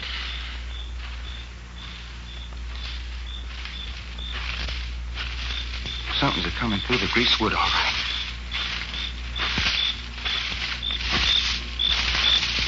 Howdy, boy. Hey, who said that? Kind of startled you? What's going on out here? Who are you? Jumping Dick. Hey, ain't you that toe-headed Britisher that's staying at Dry Gulch Mary's? That's right. We need your help badly, Dick. You do, huh? Who's that with you? It's me, Doc Long. Well, that's you, Texas. Well, now, ain't that a coincidence? I was just on my way over to the boarding house to tell you about my daughter, Laurie. Look here, Dick, we haven't got time to talk about your daughter. You ain't? For the love of Mike feller, haven't you heard all the commotion that's been going on out here tonight? Commotion, huh? What sort of commotion? What sort of commotion? Girls screaming and laughing, girls are sobbing, wolves are howling, guns going off. Oh, shucks, now, you don't say. Where have I been all this time? You didn't hear none of it? Not one bit of it, I didn't. But look, you can hear that wolf. You can see him outlined against the moon over there on that next ridge. Oh, sure. That's old Brindle. Old Brindle? Yeah, he's the old he-wolf of the pack. He's been sitting over on that ridge howling at night for, I don't know how many years. Well, ain't he one of the wolves that pulled down and tore up Alky Joe? Now, don't reckon. Oh, but look here, there's something more important than wolves. Something's happened to Jack. You talking about your friend Packard? Yes, we're out looking for him. What makes you think something's happened to him? Well, there ain't no thinking about it. We know it. We heard him yell for help, and then we heard a rifle shot and a girl laughing. Well, we ain't been able to find hide nor hair of him since. How long ago did all this happen? 10, 15 minutes ago. Well, then I reckon your friend's all safe and sound. You seen him? Not 5 minutes ago. Are you certain? Sure shooting. But where? Where is he now? Over in the boarding house, talking to that there maestro fella and the roosing girl. Talking to the maestro and Nasha. Well, leastwise he was 5 minutes ago. Well, darn his hide anyway. Come on, Reggie. What's he think he's pulling on us, running around in the desert yelling for help, and then when we start scouring for him, he sneaks back to the boarding house? What kind of a way is that to act? And Nasha, apparently she's back. Back? Where's she been? Well, the maestro turned her into a... Oh, yeah, okay. Huh? Yeah, what kind of talk's that? The maestro turned her from a girl into... Well, what's that supposed to mean? It don't make sense. Not quite. Doc hardly ever does. Well, looky here, Jumping Dick. You sure Jack's all right? Well, all I know is what I seen. I looked in the window over yonder, and there was your sidekick Packard, the fat man, and the roosting girl. Are you aiming on going back to the boarding house and joining them? Yeah, I want to find out what sort of a circus Jack's putting on. I'm telling you, he's all right. Now then, I want you to listen to me for a minute. Well, go ahead, but keep walking. Yeah. Well, now, look, Texas. You're still in a marrying mood, ain't you? Oh, look here. You're still wanting to take Laurie off my hands, all legal and proper, ain't you? Hey, I never said that I'd marry you, female daughter. Now, wait a minute, son. Wait a minute. Don't go throwing careless words around like that. Looky, Jumping Dick, things has been a-happening Bury Your Dead tonight. It's had me sweating 1 minute and give me cold chills the next. I ain't in no mood for a girl courting tonight. Oh, so you aim to go back on your sworn word, huh? I didn't give no sworn words. You blame well know. Hey, and what about you? You were supposed to bring that Laura daughter of yours around to the boarding house 7 o'clock this morning for me to look over. Yeah, but it's just like I said. 7 o'clock this morning you were supposed to bring her. And did you? No. Here it is, 10 o'clock at night. You ain't even brought her yet. Well, now, that's what I want to explain to you. I don't want no explanations. You ain't kept your word, so I ain't obliged to keep mine. Now, look here, Texas. I got a good excuse, and I aim to tell it to you. Well, hurry up on account of here we are at the boarding house, and we got to go in. First place, the reason I didn't bring Laurie over at 7 o'clock this morning, she wouldn't come. Wouldn't come? Ain't that what I'm telling you? And you let her get away with it? Now, wait till I explain. What kind of a man are you, Jumping Dick? Let a little old female daughter telling you what to do? Well, Dad busted. I'm trying to tell you, she got the draw on me. What's that? I'm telling you the gospel truth. She beat me to the draw. Dick, are you trying to say your own daughter pulled a gun on you? And what's more than that, she'd have punctured me like a sieve if I'd have made one false move. Well, Jumping Dick, that sure does explain why you couldn't get Laurie down here at 7 this morning. No, but things is different now. I got the upper hand now. I got her right where I want her. Yeah? Where did you want her? I got her locked in the cellar. Now, if you was to come along with me, we could all go up to my place and hog tie her and stop all this nonsense. Why do you want to tie her up? Well, that's the only way you're going to get her to stand still long enough to get a good look at her. Father, is that you? Holy jumping jeepers. Hey, who's that? That's my daughter, Laurie. Father, what are you doing here? It's time you were in bed. Yes, Laurie. Who are these men? Well, this here's Reggie York. Yeah? And I reckon I'm Doc Long, the fella your papa wants you to marry. What did you say? Hey, you don't know about it? Father, what have you been saying to these men? Nothing, Laurie, nothing. These fellas is crazy. Oh, but I thought you were locked in the cellar. The cellar? What cellar? Well, at your cabin, naturally. Our cabin doesn't have a cellar. Come along, Father. Good evening, gentlemen. Well, I'll be a double-jointed toad frog. Did you see her face in the moonlight, Reggie? Did you see it? Most beautiful. I say, she was real, wasn't she? Say, Reggie, you suppose we've been taken for a Oh, ride? now, don't include me. I wasn't supposed to marry that girl. Well, danged if I don't believe every word that old coot's been a-saying to me was just plain lying. It's hard to imagine a girl like that drawing a gun on her father. Matter of fact, I got the impression he was ballet frightened of her. Man, what a voice. Cool, soft, low. Reggie, if I ever go to heaven, that's just exactly the way I want to hear them female angels talk. Amazing, isn't it?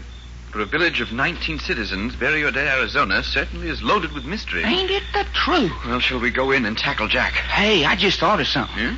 If Jumping Dick was lying about his daughter, maybe he was lying about Jack. You mean Jack may not be in with the maestro? Well, come on, let's find out. Down the hall. Here, Doc, you're passing the door. If Jack's been laying out on the desert... Stop pounding on my door. I say, is Jack in there? Yes, come on in, Reggie. Hey, he's there. Oh, I say, Jack, you're all right. Certainly I'm all right. Shut that door. Yeah. Now then, Jack, what the heck's been going on? That's what I've been trying to find out. But, Jack, out there on the desert, we heard you cry for help, and then we heard a gunshot. They weren't shooting at me. Well, why'd you yell for help and then not wait first? I didn't have time. Didn't have time. Why did you yell for help? A wolf had me down. A wolf? Well, sure enough, wolf. Biggest wolf I ever saw. That's when I yelled. And somebody fired that gun, and it streaked off across the desert like crazy. Yeah, look at my coat. I say, ripped right down the back. Luckily, I fell on my face. My throat and face were protected. But what did you mean you didn't have time to wait for us to get to you? Well, I jumped to my feet, and I saw something sneaking through the greasewood, and I took out after it. Well, what was it? It was Nasha. I followed her here to the boarding house. Was she girl or wolf?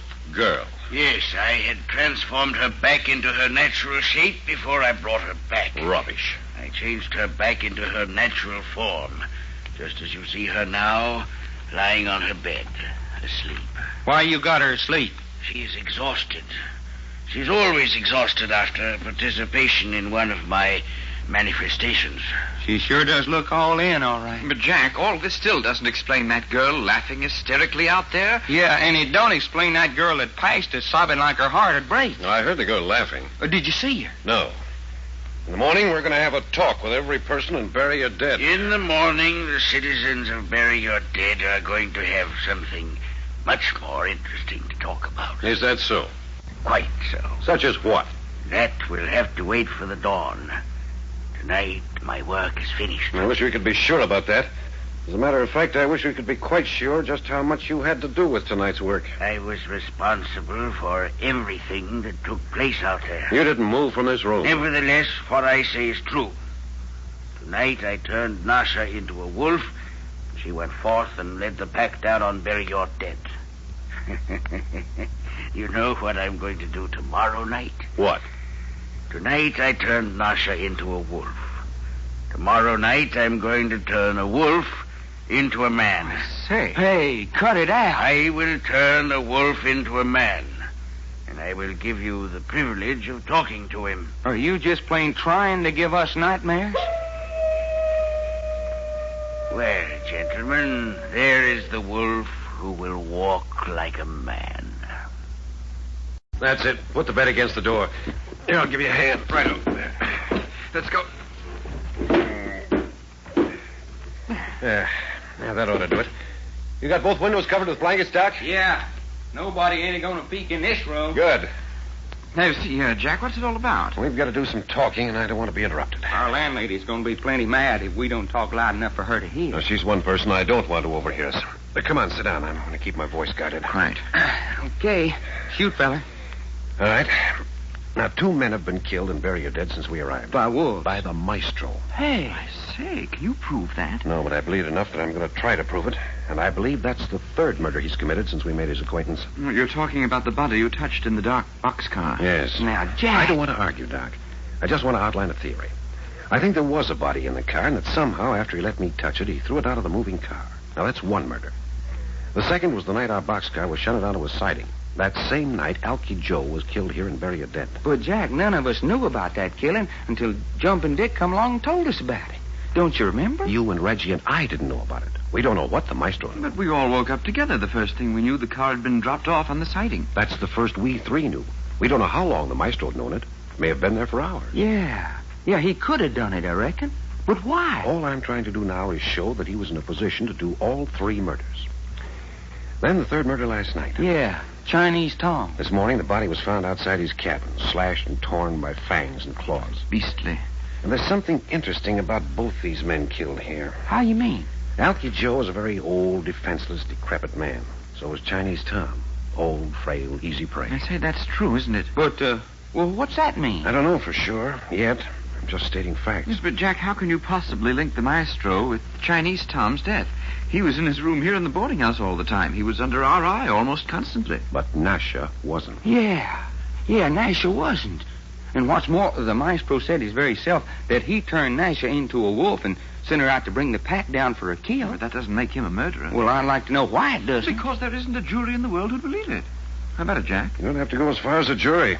I don't believe it. Well, what would happen if we'd tell all the maestro said to us to a judge? Well, if the maestro insisted we told the truth, the judge would lock him up in a padded cell and probably find another cell for the 3 of us for believing him. Say. Now, we're getting off the subject.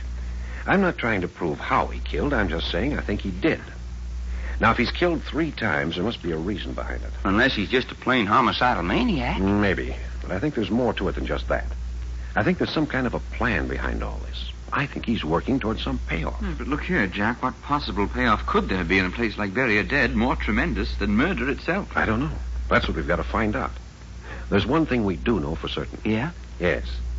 That what he wants has nothing to do with Bury Your Dead itself. Well, how do we know that? Because our coming here was accidental.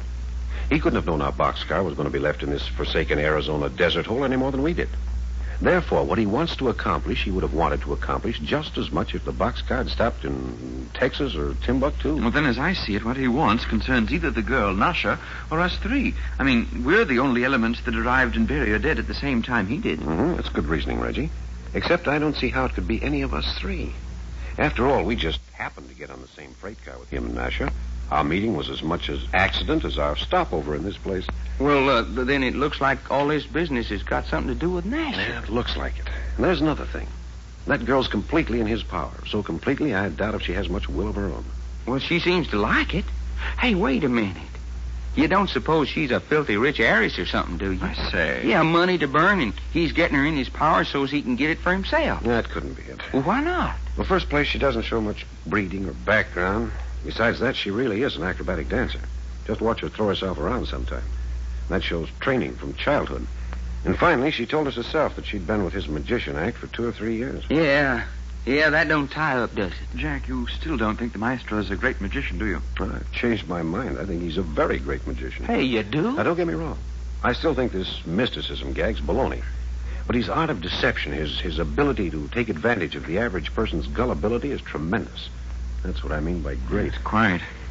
So we know definitely this much. He's got a hidden plan. What he's trying to accomplish has nothing to do with bury a dead. He has Nasher completely in his power. And finally, he's a very clever man. I say, that isn't very much. And it's a beginning. And on top of all that, we suspect him of committing 3 murders. Hey, Jack, have you forgot something? What's that? Tonight's the night he said he is going to turn one of them wolves out yonder into a man. No, I haven't forgotten. It's early yet. Wolves haven't started to howl. Well, what are we going to do about that? You suppose there's going to be another killing tonight? I doubt it. The remaining residents in Bury a Dead are frightened. They're staying indoors tonight with loaded guns. Any wolves or pseudo-wolves prowling around tonight are liable to get a dose of lead. Well, what about us? Are we just going to ignore the maestro's big moment? Hey, let's don't do that. If he's going to turn a wolf into a man, I'd kind of like to be in on it. Don't worry, we will.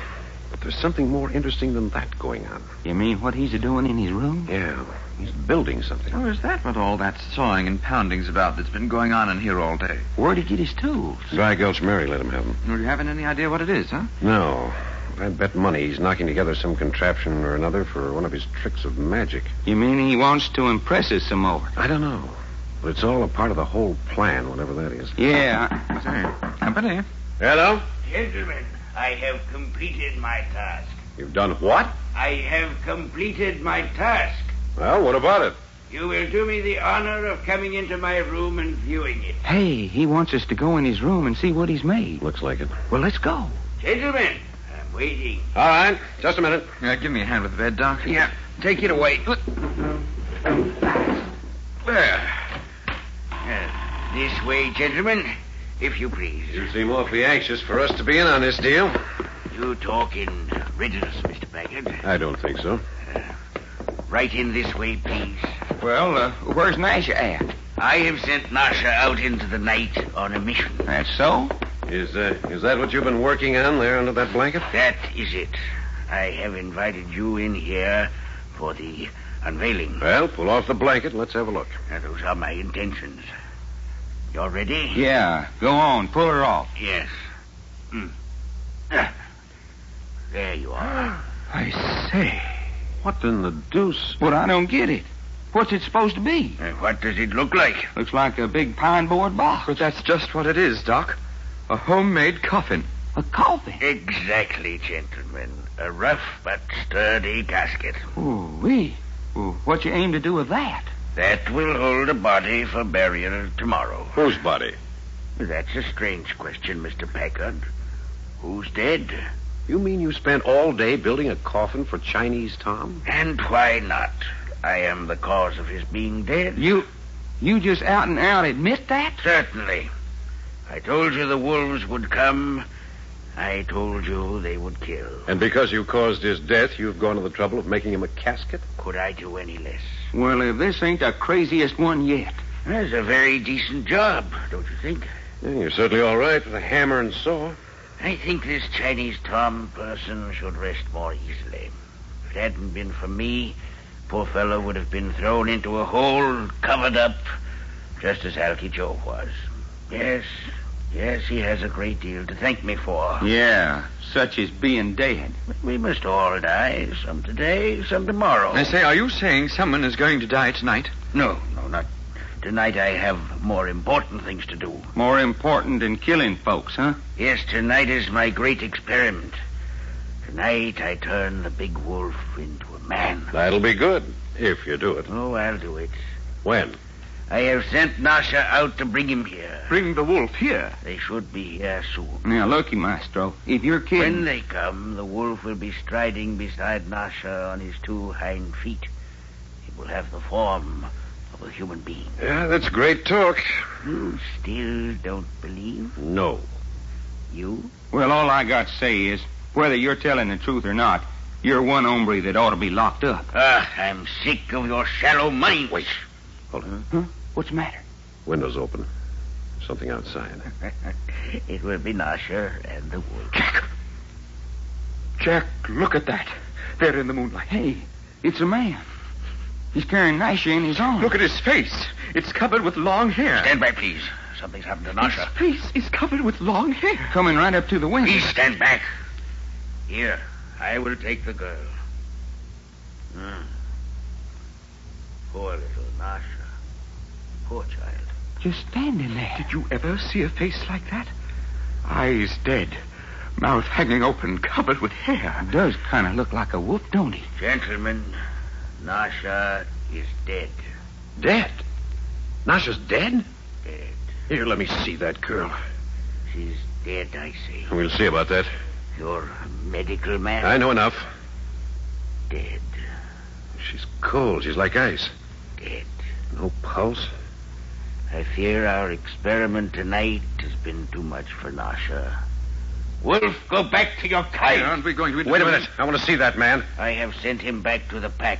Well, I'm going out that window after him. I'm not through with him yet. Jack, come back here. Stay here. Don't leave that man for a second. Stay there. Dead. Nasha, dead. And you did it. You did it just as much as if you'd plunged a knife in her heart. Coffin. So I made the coffin for you after all. I wish Jack hadn't gone out there. A big coffin. But it will give you room to sleep more comfortably. Reggie, are we going to just stand here and let Jack go out after that thing alone? Well, I bally well don't like it. The moonlight is fraught with danger tonight. All right, fella, let's do something about The it. dark, Jack said to stay with the maestro. Look, Reg, if we was to hog time hand and foot, that'd be just the same as stayed with. I say, of course. Don't touch me. Reggie, get a sheet off that bed. Quiet. I warn you, don't touch me. Now, looky, Maestro. You can take a choice. You going to sit down in that chair and let us tie you up, or you want I should lay you out like a carcass? You dare touch the maestro. You bet I dare. Now, which is it going to be? And talk fast. Insult on insult. Tear up that sheet, Reggie. Righto. Now, I ain't fooling. You want I should box you? Oh, very well. If you think you're accomplishing anything, tie me up. Now you're talking. Sit down. The ways of fools are beyond comprehension. Give me some of them pieces. You tie up his feet. Quiet. Now put your feet together, maestro. Yes, out there in the moonlight, and you fumble with ropes. There. Now put your other wrist over this here arm of the chair. And that takes care of his feet. Now, go over and spread that other sheet over Nasha. Poor little thing. Dead because of this fat creature. There. Now, I reckon that'll hold you. Fool. Maybe. But you'll still be here when we get back. All right, Doc. Yeah, let's go. And Maestro, Well, while we're gone, you might just as well sit there and look at Nasha under that sheet yonder and think what's about to going to happen to you for killing her. get out of my sight. Come on, Reg. Climb through the window. Righto. Right behind you, feller. Now then. Did you see which way Jack went? Yeah, down the draw. He'll give us what for if we're doing the wrong thing. Yeah, and he'll likewise be plenty glad if he gets himself into trouble. Just enough bloody light from the moon to confuse a person. It's better than plain darkness. You think we ought to yell to him? Well, not unless we can't find him any other way. That horrible creature that brought Nasha's body to the window. Yeah, a nightmare. Not a word, just a gaunt, hairy face with dead eyes and its mouth hanging open. Hey, wait. What's the matter? Was that something moving just ahead of us? I didn't see it. Darn this moonlight. Does fool you, don't it? Well, come on. Well, if you think you saw something... Well, I ain't sure. No use just crouching here anyway. There's one thing, Doc. Yeah? If Jack was in trouble, he'd let out a yell. Well, we might not have heard him. Well, I don't know. Sound carries bally well over the desert. Did you bring a flashlight along? Right. No use using it here, though. Well, I didn't mean that. Just have it handy is all. Right. Sometimes I wish we wasn't so doggone pure. What's that? Not carrying pistols on us. Time like this, there ain't nothing that'd make me happier than having a pistol in my pocket. No, Jack's right, though. Much better off without them. Maybe. But time like this... Hey, it's a girl. Come on, let's get going. Somebody hurry, please! We're coming. Keep yelling. This way! Joe, this Well, there's sand. Hey, I can see a light up yonder. We're coming. We're coming. This way. This way. Yeah, we can see your light. Hurry. Oh, it's happened. It's happened. Let's see, here we are. What is it? What's the matter? Right over here. Right over here. Hey, it's Jumping Dick's daughter, Laura. Look here. I say, a man. Is he dead? I don't know. I just found him. Hey, hold your flashlight still. Oh, my hands are trembling so. Here, give me that light. What? There now. Doc, it's Jack. Didn't I tell you? Is he? Doc, is he? No, of course he ain't dead. You're sure? What's the matter with you? Can't you see he's breathing? Oh, good. Hey, look here. A cut on his head. Oh, I say, what a blow. Yeah, somebody is waiting for him here in the greasewood. Jumped out and whammed him. But he's going to be all right. Of course he is. When did a bump on the head ever hurt Jack? But I say, let's not stand here. Let's get him back to the boarding house. Oh, but do you think he ought to be moved? Oh, yeah, that part's all right. But looky, Reggie, something's funny. What do you mean? Look at his clothes. Hank tore off on You're him. sure there's no wounds on his body? Yeah, just look. Well, then what does it matter? I can carry him. Well, what'd they bop him on the head for and then tear his clothes for? I don't know. All we're interested in now is getting him back to where we can give him first aid. Yeah, you better let me give you a hand. No, I can take him. Up with it. All right, there. Now let's go. Then if you don't need me, You better come along with us. Oh, but I've got something I must do. Well, it'll have to wait, because you're coming with us. You're making me come? If you want to put it that way. No, I won't. Oh, you won't, huh? You let go. Come on, sister, cut it out. Go of me, dear. Why, you... Oh, ouch. Please. Well, then, now, calm down. Do as you're told. Twisting a girl's arm. What kind of a man are you? Well, you asked for it. Now, come along now. Go on, Reggie. Righto. Oh, what possible use can I be to you? Jack was slugged. You was out here when it happened. I've got some questions I want to ask you. Oh, you don't think I did it? I don't know. But I didn't. I was just out here, and I stumbled over his body. What was you doing out here in the first place? Looking for something. That's so? Honestly. Do you very often go out looking for something in the desert at night? I was looking for my father. Jumping Dick? Yes. Well, what's he doing out here this time of night? I don't know. That's why I was so worried. That's why I was out looking for him. Yeah? So Jumping Dick's out wandering around through the desert tonight. I reckon maybe I'd like to talk to him, too. Well, you don't think my father did this?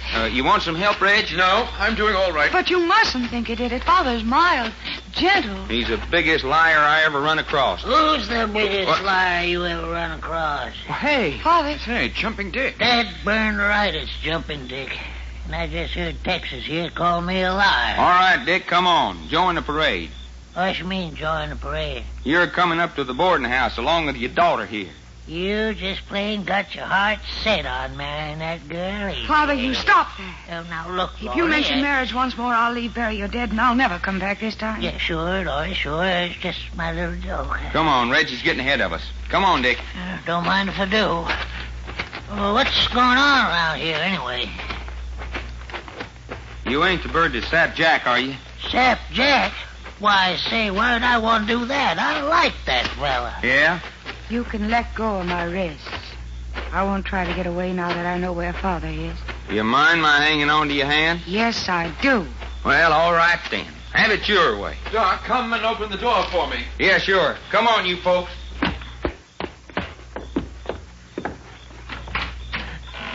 Shall I take him to his room? No, I'll bring him in the maestro's room. Then we can keep an eye on the maestro and fix Jack up at the same time. Righto.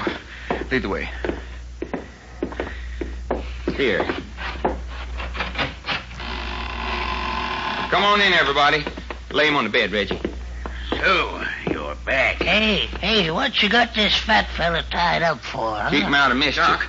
Doc, Jack's coming too. Hey, he is? What's the matter with him? Oh, it's some more of your funny business, I reckon. Oh.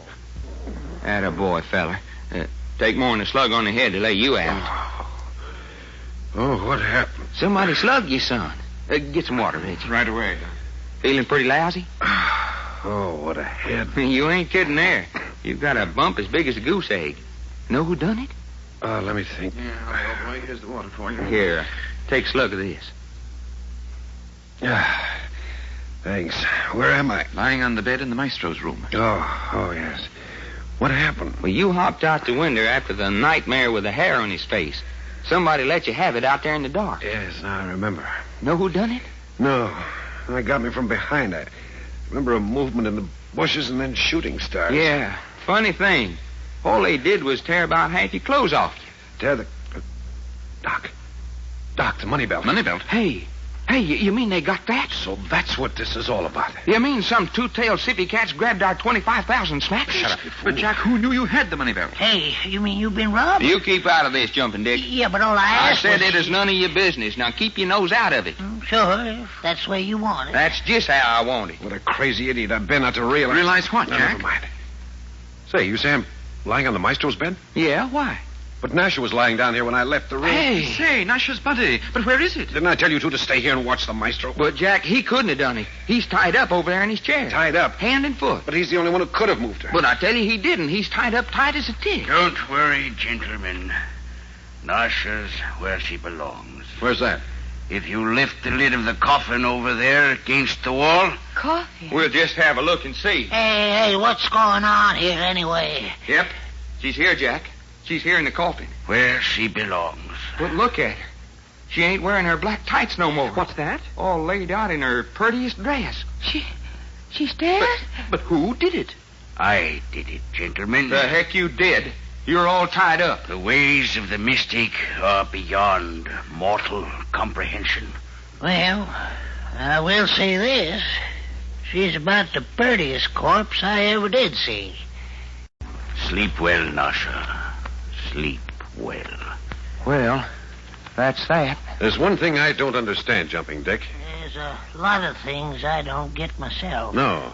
I mean, there's a lot of violent deaths and quick burials going on around here without much regard for law. Law don't get out this way much. Well, in my opinion, it should. How can it? Ain't no roads in here. No roads at all? I reckon the closest road's 40 miles over that way somewhere. That's great. Ain't no telephones, you know. Only thing we got's the railroad up yonder, half mile. And trains scoot by us like scared rabbits. I know. By the way, why was that boxcar shunted off on the siding up there? One you fellas come in? Yes. One of the wheels froze on it. You mean they backed it onto the siding because it was out of order? Yeah, wheel froze. But why's the siding out there? Isn't there any industry that has use for it? There used to be a mine back on the desert. It's shut down now, though. I see. Jack, Laurie here is just telling me and Reggie something interesting. Well? Go on, Laurie. Tell Jack. Well, it's about the money belt you lost last night. I didn't lose it. Someone slugged me and stole it. Yes, I know. But last night... Laurie, What? you be careful what you say. Oh, but Father... It ain't good going around shooting off your mouth in these parts. You're the one who's talking too much, Jumping Dick. All I'm saying Well, is... don't. Now, what were you going to say, Laura? Yes, I'd like to hear it, too. Oh, you would, huh? You want to repeat it in front of the maestro? Oh, yes, I think so. Then go ahead. Well, last night, about 5 minutes before I stumbled over you, when you were unconscious, I saw someone sneaking along through the greasewood in the moonlight. Can you describe it? I don't think so. Well, you know everyone in Barry are dead. Could it have been one of them? Well, I thought it was a girl. But you're the only girl in this place. Except Nasha. Nasha was dead then. Well, I say, how about our landlady, Dry Gulch Mary? No, it wasn't Mary. I'd know Mary any place, even if it was pitch black, and it wasn't. It was moonlight. You're sure it was a girl? Oh, yeah. Yes, I am. It just plain don't make sense, Jack. The only females in Bury You Dead is Dry Gulch Mary, Laurie here, and Nasha. Well, she swears it wasn't Mary, and Nasha's dead. What makes you so sure it was a girl? Because she was wearing a long white gown. It flowed out behind her in the breeze. And I know she was young because she was so lithe and free. She moved almost like a dancer. Dancer? Hey, wait a minute. Nasha was wearing a long white dress when we found her in the casket. But Nasha was dead. Or was she? Oh, look here. Hey, you don't suppose we went and buried a girl what was still alive, do you? Oh, that's horrible. Nasha was dead. I examined her carefully. I was looking for some kind of a trick from the maestro here. Nasha is dead. I know she's dead. I took particular care to find out. But it's just like Texas here says. If it wasn't the Russian girl, the way Laurie says, then who was it? I say, I guess it would then have to be Dry Gulch Mary. Yeah, but Laurie says it weren't Mary. But it just plain have to be. But it wasn't. Can you picture dried-up, landed-and-jawed Mary floating gracefully across the desert with white robes trailing behind her? It was a manifestation. What's that? What's that you say? It was a manifestation. Come again, will you, fat boy? I turned that apparition loose upon the desert. One of the small, lovely creatures out of the mystic world beyond. Oh, go lay down, will you? Just a minute now, just a minute. That's a darn good idea if he can do it. I have done it. I mean, say, anytime you're a mind to, you can reach into the empty air and pull out a pretty girl. Crudely put, but that's what it amounts to. Real live girl with flesh on her bones and hair on her head. My dear, unimaginative little man, the girls appearing in my manifestations are perfect in every way. You don't say. And you can do all this without the help of a couple of slugs of Mountain Dew? I beg your pardon. A panther sweat, wet mule, apple squeezing? I do not follow you. Maestro, what Jumping Dick means is, can you pull pretty women out of your sleeve when you're sober, or do you have to have a skin full? I never touch intoxicating liquors. Well, call me Cecil. Say, Maestro, now how about you and me getting together some evening and having a party, huh? Father. Oh, sorry, Laurie, sorry. Slip of the tongue. Forgot you was hanging around. Father, you don't believe what this man is saying? No. Matter of fact, I don't, but I'm hoping. Well, you're hoping in vain, Dick. Now, don't go saying that. Well, you are. Maestro's full of wind. A big, noisy wind, that's all. The day will come, Packard, when you will rue those words. Maybe. But, Jack, we still haven't got an explanation about what Laurie's seen. If it wasn't Mary, and Nasha was dead, there are two possible explanations. Either Laura was mistaken in what she saw, You can rule that out. I was not mistaken. or else there's another woman in Bury or Dead we don't know about. Living in a jackrabbit hole, I suppose. Yeah, that sounds pretty silly. Well, at least they're reasonable explanations, which are more than the maestro has to offer. I have had enough of this meaningless prattle. I wish to be left in peace. Oh, he wants to be alone. If you please. Well, go right ahead, feller. Out yonder is a whole desk. Will you go? Oh, I say, why? I wish to sit here besides Nasha's grave and meditate. Go right ahead. We'll go back to the boarding house. Anyone going our way? Yeah, I reckon me and Laurie will walk a spell with you. All right, come on. What a strange man. And we're just leaving him here, not keeping a guard on him? No, let him alone. Jack, what was the reason you made us roll that big boulder down on the top of Nash's grave? To make sure it isn't disturbed. What's that? The grave and the dry sand could be tampered with without anyone being the wiser. That boulder on top of it, Nasha will rest easier. But who would want to open a grave? I don't know. I just wanted to make sure. Well, if you ask me, that was the dadgumdest burying I ever did see. I certainly agree to that. I don't think I'm going to stay and bury your dead much longer. Oh, Laurie, don't say that. I don't belong in this place. I need to be closer to civilization. And you'd be just as happy, too, Father. Oh, no, sir. Dad burn it. I was born a desert rat, and by cruddy, I'm going to die a desert rat. I'll leave you here. I'm going back to the cabin. You coming, Father? No. I reckon I'll walk with the boys a piece. You won't I should walk with you, Laurie? No, thanks. Good evening, gentlemen. Quite. Bye. Yeah. You know something, Jumping Dick? What's that? You should ought to be shot, keeping a nice girl like Laurie out here in this hole. That there's what I come along to talk to you about. Yeah? You had a pretty good chance at sizing Laurie up by this time, huh? I reckon. Well, you made up your mind? Done what? Made up your mind. You gonna marry the girl, or ain't you? Oh, look here. Now, looky, Dick.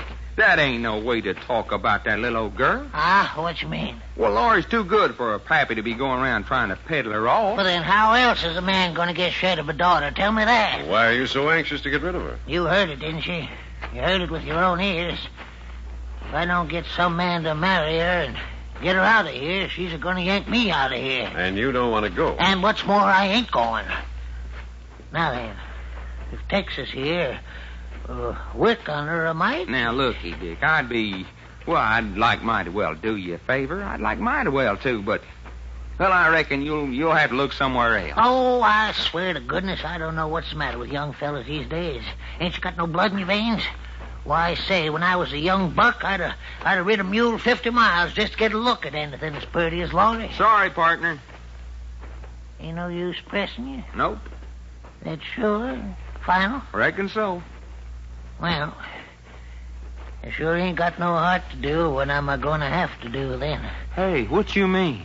Well, if a fella can't get rid of a pretty daughter one way, then he has to get rid of her in another way. Oh, I say. Jumping Dick, do you mean what we think you mean? That ain't none of you fellas' business.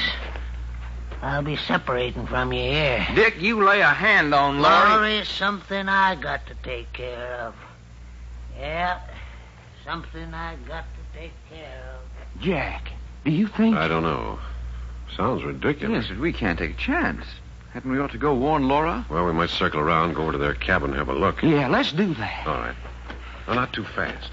Might get the idea we're following him. Of all the crazy old buzzards. Well, we'll take care of him if he tries anything funny. Now, forget him for a minute. This is the first time I've had a chance to talk to you two alone since I finished the search. For the money belt, you mean? Yes. No luck? Not a bit. Been through every cabin, shack, and lean-to in this place. Without folks knowing it? Yes. When I finished with them, I took each of the 18 residents separately, questioned them, and searched them. Hey, you searched them. I did. Well, how about Laurie and Dry Gulch Mary? Well, I searched Mary. Had to take a gun away from her, but I did it. I should like to have seen that. I didn't need to go over Laura. Kind of clothes she wears would have shown the money belt. Then we ain't any closer to finding our $25,000 of reward money than we was. No, I didn't expect to. I just went over the town as a matter of course. Well, what you mean you didn't expect to find it? Because I've known all along who has it. You do? Hey, well, what are we waiting for? Because I don't know where he's hidden it. But who are you talking about? Well, the maestro, naturally.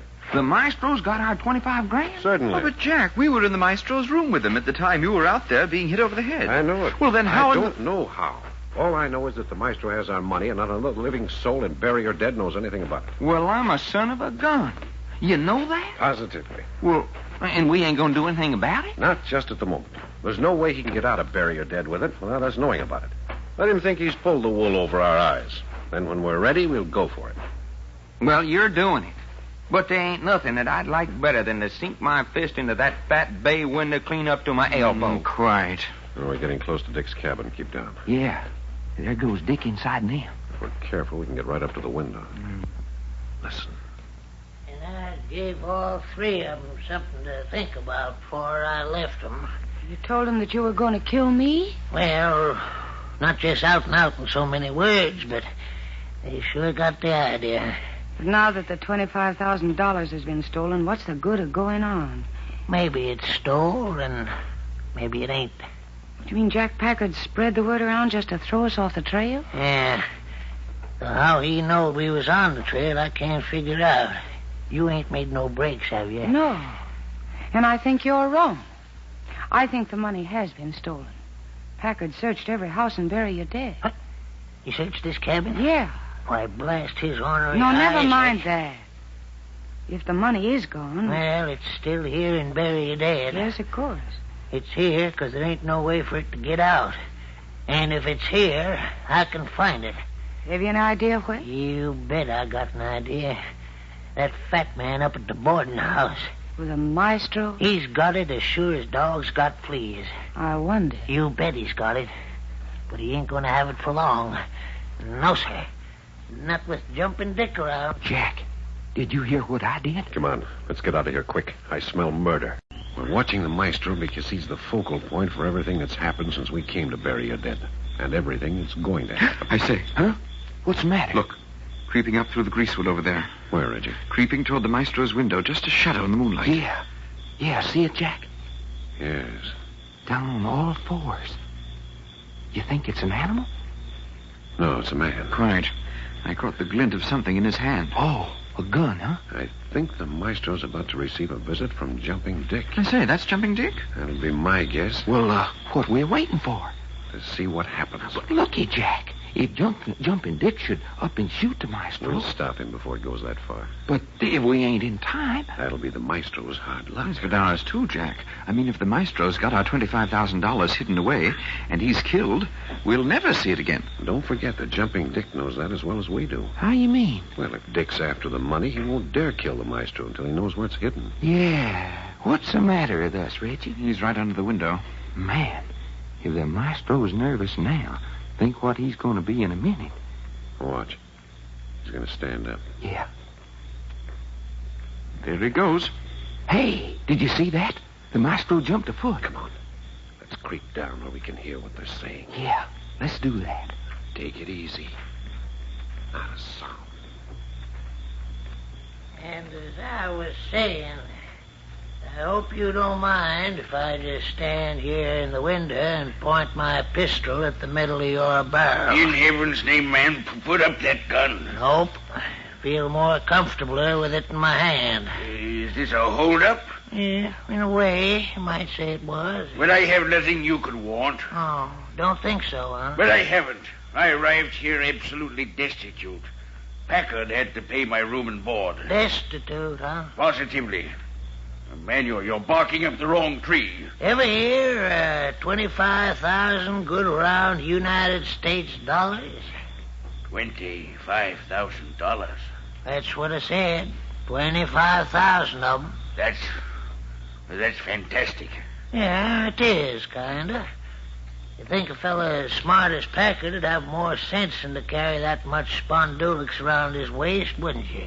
Packard was carrying $25,000. Was is right. How did you know? Dry Gulch Mary listens at keyholes, and what Mary knows, the whole town of Bury Your Dead knows. So? Yeah. Now you think I have the money. I know you got it. That is an insult. Well, you having money's an insult? You are branding me a thief. Well, if you are a thief, what's the hurt of branding you of one? That's ridiculous. I never stole anything in my life. Oh, come on. Is that $25,000 more important to you than your life? You'd kill me. Like I'd kill a fly. Wait, I've got to think. You got to think? Yes. Nasha, come quickly. Hey, what the tarnation's that for? Nasha. Oh, what's eating you? That roosting girl's dead and buried. Nasha, come back. Yeah, now, look here, you big fat tub of hog fat. If you think you can scare Jumping Dick off with a lot of truck about dead folks are coming back... She's coming. The deuce she is. Nasha is coming. Nasha is coming back to this earth. There's no use. We can't get any closer than this. But, Jack, we can't hear nothing here. But we're close enough to see everything that goes on. Queer. Maestro's standing there with his eyes closed. If Dick's smart, he'll watch out. But Dick's got the drop on him. And the maestro's cooking up something. Don't forget he's a smart magician. Say, Dick doesn't seem to be as sure of himself. Yeah. Look at him, wiping his face with his handkerchief. You suppose he's losing his nerve? Dick doesn't. Hold it. What? Look what's coming through the moonlight. I say, hey, it's a girl in a white dress. The girl in the white dress. The girl Dick's daughter saw last night. Hey, maybe it's Laurie herself. No. She's too small. Doesn't she remind you of someone? But she's too far away. That lithe movement, floating rhythm. It's a dancer. Jack, not Nasha. Isn't that who she reminds you of? But that's crazy. We helped bury Nasha ourselves at 5 o'clock this afternoon. You don't have to tell me that. And you said yourself she was dead. I know it. And I still say that looks like Nasha. And you're the fella that don't believe in ghosts. Watch it. She's coming up behind Dick at the window. Hey, hadn't we ought to warn him? Now keep still. Just watch. But if a doggone phantom was a-creeping up behind me... Look. She's standing right behind him, with her arm raised. Jack, did you see that? Dick went down like he'd been struck by lightning. All she done was lower her arm, and he just crumbled up. Look. Look at her go. Just a-floating away in the moonlight. But, Jack, shouldn't we go after her? Do you think you could catch that out there in the desert at night? Yeah. That's one thing I ain't gonna do. Chase ghosts. Oh, come on. Let's go down. Yeah. Look at the maestro leaning out the window looking down at Dick's body. Keep quiet till we get right up to the window. Well, maestro? What's that? That was the best performance you've given us yet. Oh, you saw. You were watching. Yes. Then you witnessed the return of Nasha. Is that what we saw? You saw the resurrection of Nasha from the grave. You can say the doggonedest things that ever come out of a man's mouth. Here, give me your flashlight, Doc. Let's have a look at Dick. Yeah. But where did she go, and why did she run away? Run? The spirit of man has no need for legs. You still haven't said where she went. Back to the grave from whence she came. Will you stop talking like that? Back to the grave. Here, Doc. Give me a hand. Is he dead? No, but he has a good-sized goose egg on his head. Goose egg? Yes, he was clubbed over the head. But, Jack, we didn't see any club in her hand. She just raised her arm and lowered it. We saw her arm because it was white. The club was probably a piece of dark wood that wouldn't show. Yes, but if she needed a club... Exactly. If she needed a club, she wasn't a phantom. You're a stiff-necked man, Packard. Maybe. But that wasn't any ghost that hit Dick over the head. It was a flesh-and-blood girl. But, Jack, there ain't no flesh-and-blood girls in Bury Your Dead, except in Laurie. And you said yourself it wasn't her. Besides, Laurie wouldn't sneak up behind her own father and bop him on the cranium. No, it wasn't Laura. Then who the heck was it? I don't know. It was the spirit of Nasha. She came back to protect me. Protect you from what? From that man who threatened me with a gun.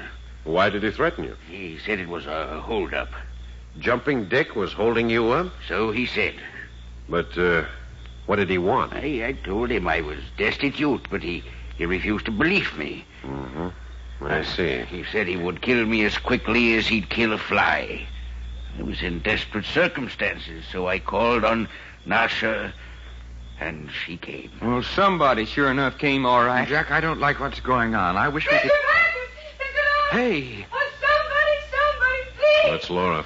Here we are. Oh, wait for me. Badly frightened. Here, do you see us? Yes. Oh, the most terrible thing. I just saw the most terrible thing. Catch her, Reggie. Right. No, I'm all right. I'm just so frightened. Here, just let her sit down. Oh, what's that on the ground? Your father. Oh, no. Oh, he's all right. Just a bump on the head. Are you sure? Sure. Now, what's the matter? What scared you? Oh, you won't believe me. Tell us and see. I was coming up the trail from our cabin to the boarding house. I came face to face with Nasha. Hey, you saw her? Yes. She was the girl in the white flowing robes. The girl I saw last night. How close were you? So close I could have reached out and touched her. You saw her face? Yes, it was Nasha. Now, will you believe? What? What'd you say? It was someone in a white dress that hit your father over the head. Huh? The maestro's been trying to tell us it was Nasha. Yes, I saw her. Well, what happened after you saw her? She just vanished off into the moonlight. I was so frightened I thought I'd lost my senses. Joe, Jack, there's no answer to that. The ways of the mystic are beyond comprehension. Jack, when you reckon the next freight train will be coming through? Don't be a fool, Dad. Well, I'm a fool, because I don't want to go mucking around with dead folks. You're a fool because you believe there are any dead folks. Well, all right, then. But go on and explain things to me. I can't. And neither can I. Nor nobody else except the maestro here. Now you are talking reason. Dead people don't rise from the grave. But we seen her and Laurie seen her. Dead people don't rise from the grave. You can prove that, Packard? I can. And I'm going to. I would give much to be present when you do it. How and when I do, it'll be none of your affair. Come on, let's get out of here. Are we going to just leave Jumping Dick laying there? His daughter and the maestro are with him, aren't they? As I say, a bit inhuman, what? We've got other things to do. Come on. Righto. Well, what we got to do that's all fired important? Prove the girl who struck down Dick wasn't Nasha. Yeah, but how? Reggie, you know where those shovels are? I say, shovels. Yes. We're going to open Nasha's grave and prove. Prove what? I don't know. What do grave robbers prove? All right. Put the shovels down. The first thing we've got to do is get that ton of stone off the top of her grave. Well, fella, don't that hunk of rock right on top of the grave just about prove Nasha ain't been tampered with? Yes, quite. It hasn't been moved, Jack, so the grave hasn't been opened. And if the grave hasn't been opened, Nasha's still in there. I thought you were the boys who believed we saw Nasha hit Jumping Dick over the head. Well, not any flesh and blood Nasha, Jack. Look, Doc, if Dick was clubbed by any Nasha, it was a flesh and blood Nasha. Then you think it is some other girl floating around in a white dress and not Nasha at all. That's the most logical answer. Well, let's find out. Come on, get hold of this rock. But, Jack, if you think it was another girl, why are you so anxious to open Nasha's grave? Yeah, answer that, fella. I want to make sure. Well, darned if I don't think opening graves is a pretty serious business just to satisfy your curiosity. You fellas going to give me a hand with this rock? Quite. Well, how about it, Doc? Well, okay. But I'd sure put up a holler if anybody went to monkeying around my grave once I got myself buried. All right. I'll grab hold. If we take it together, we can roll it right down off the door. All right, let's try. Ready, Doc? I reckon. All right, then. Let's go. Up with it. More. Keep her coming, Reggie. She's moving. Look out, Jack. It's rolling your way. Let it roll. Little more. There. There she goes. Hold it, Reggie. That's plenty. That's quite. Ooh-wee. Man, that's work. I say yes. Nobody but three guys with strong backs and weak brains would have tackled it in the first place. Oh, you admit it, huh? Oh, you mean the lame brain part? Well, it ain't so lame that I'm going to move that rock back on the grave again after we get through here. We'll take care of that when we come to it. Now then, the shovels. A nice moonlight night for grave opening. Yes, we got several things to be thankful for. Such as what? Well, fairly good light. Sand will be easy to move. The coffin isn't buried very deep. I say we've got company. The wolves are out. Yeah. Looky over yonder on that ridge. That old he-wolf brindle. Well, let him watch if he wants to. No one else knows we're out here. You sure about that? I watched pretty careful. No one followed us out, and certainly no one knew when we were coming. Here, give me one of those shovels, Reggie. Quite. I'll take the other. Oh, no, not at all. You could be relief man, Doc. I'll start here, Jack. Let's go. Right.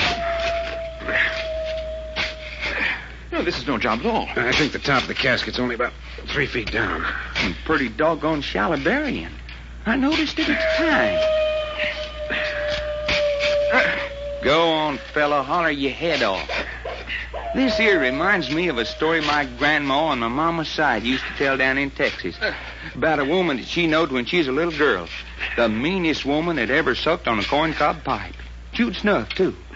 But, man, she was the original hard-hearted Hannah. Mean. She put 5 husbands in their graves before she was 40. Well, anyway, according to my grandma, she upped and died when my grandma was still a little girl. They give her a decent burying because there wasn't nothing else to do with it. And then everybody sort of breathed a sigh of relief on account of she is safe underground. You want I should relieve you, Jack? No, go on with your story. Yeah. Well, years went by, and my grandma growed up into a woman. Then things changed a lot. Decided to run a state highway or something right plumb through the old graveyard. Well, that being the case, naturally all the buried folk had to be moved. And one of them was this cantankerous old woman. Well, sir, you know what they found when they opened her grave? There wasn't nothing left of her in the box but one thing. No bones, no clothes, nothing but just one thing. And you know what that was? I say, what? Her heart. And it had turned to stone. No. I swear to my grandma, it had pure stone. You talk about your hard-hearted woman. Hold up for a minute, Reggie. Well, how's it coming? Making good progress. Let me take over. No, not at all. I haven't even raised a sweat. Well, how about you, Jack? If you insist. Okay. Let's go. Well, hey, you're getting right down to it. Come on, Red. Right on. Yeah, there's one thing. I'll never think of bury her dead without picturing that old wolf over on the ridge against the moon. Bury your dead's gonna mean something a lot more important than that to me. If we don't get our 25,000 potatoes back. We don't leave this place without it, I can promise you that. Well, if you want my opinion, we should ought to be looking for it instead of messing around Nash's grave. Who knows? Maybe we'll find the money buried here with Nasha. Hey. I say, you mean that? Why not? The money disappeared about the time Nasha died. How easy for the maestro to have planted the money belt on the girl's body. Bury it with the idea of returning when the excitement had died down and dig it up again. Well, now that gives me something to dig for. Get it going, Reggie. Right, oh. Doggone. Why didn't you tell us that in the first place? Of course, it's only a theory. And a valley good one, too. Hey, let's cut out the talking and just dig. Yeah, suits me.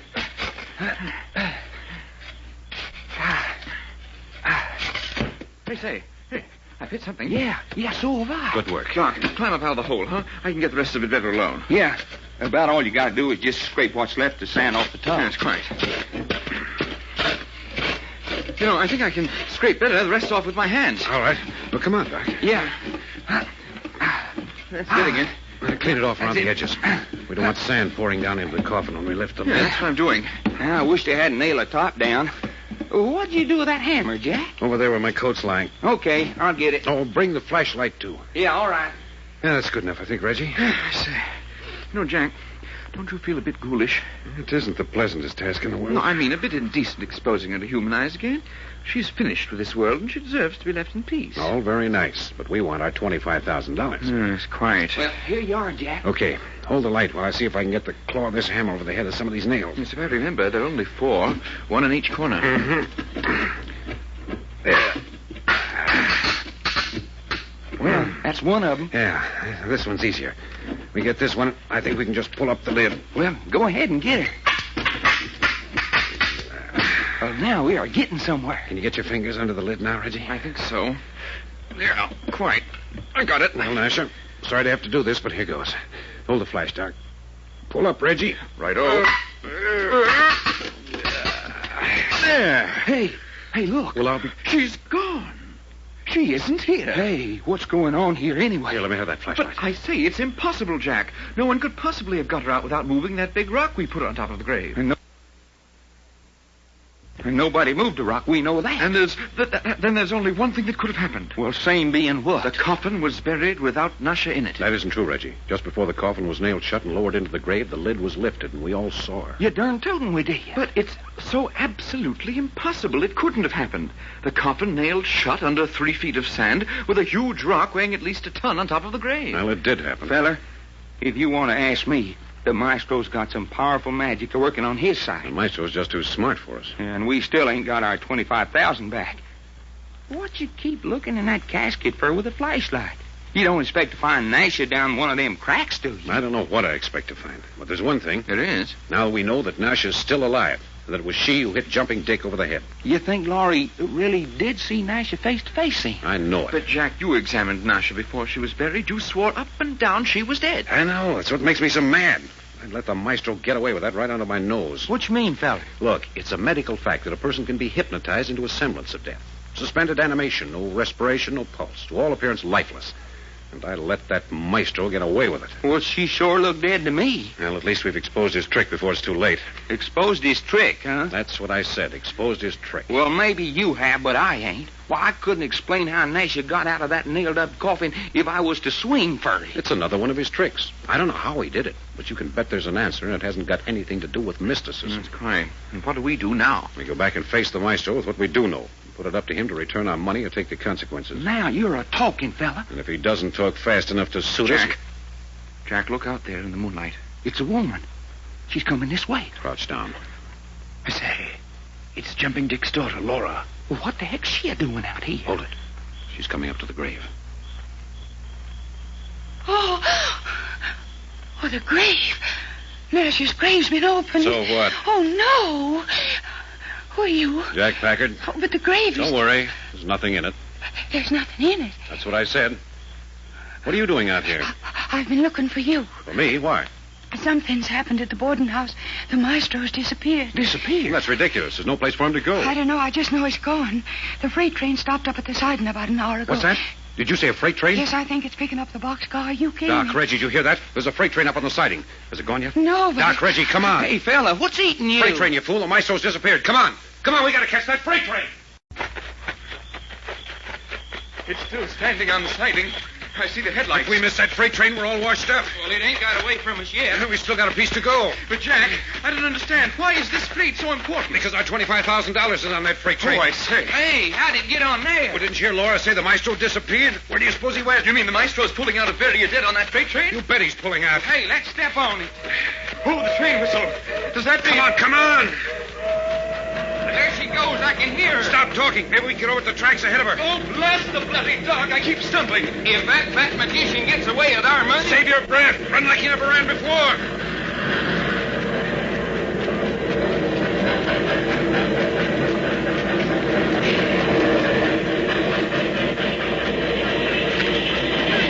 It's going pretty fast. Can we make it? We've got to make it. Take the first empty boxcar. Hey, here's one coming up. Okay, grab it. Reggie, you go first. Righto. Here I go. Get in, Jack. Get in. Hurry up, fella. Yeah. Give me a hand, Reggie. I got you. Come on, Doc. Give me a hand. Faster, Doc. Run faster. I got him. Jack, grab hold of his collar. He's losing his footing. Hold him. Hang on to him. There. All right, now pull him up. Up he comes. There he is. Oh, I say, Doc, are you all right? Am I all right? I'm bruised and battered. The desert come up and whammed me 3 times before you fellers got me pulled in. You're lucky you didn't go into the wheels. I was so close once a wheel throwed grease in my face. Oh, Jove, that's bad business. Well, we're here, and that's all that counts. Oh, I say, we certainly pulled out of Bury Your Dead in a hurry. Suits me. I just about had a stomach full of that place. Say, you know something? What's that? This is the same freight car we arrived in. Oh, I say, it is. Huh? Yes. Turn on your flash, Reggie. Quite. Yeah, look here.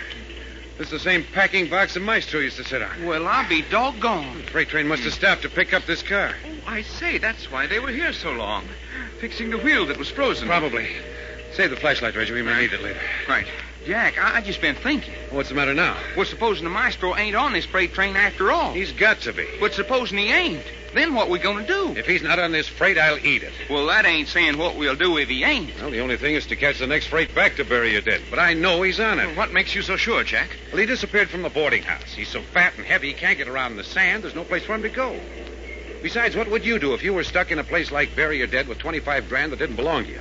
You'd try to slip away the first opportunity you got. Yeah, and he thought he could get away on this freight alone while we was out there in the desert digging up Nash's coffin. Certainly.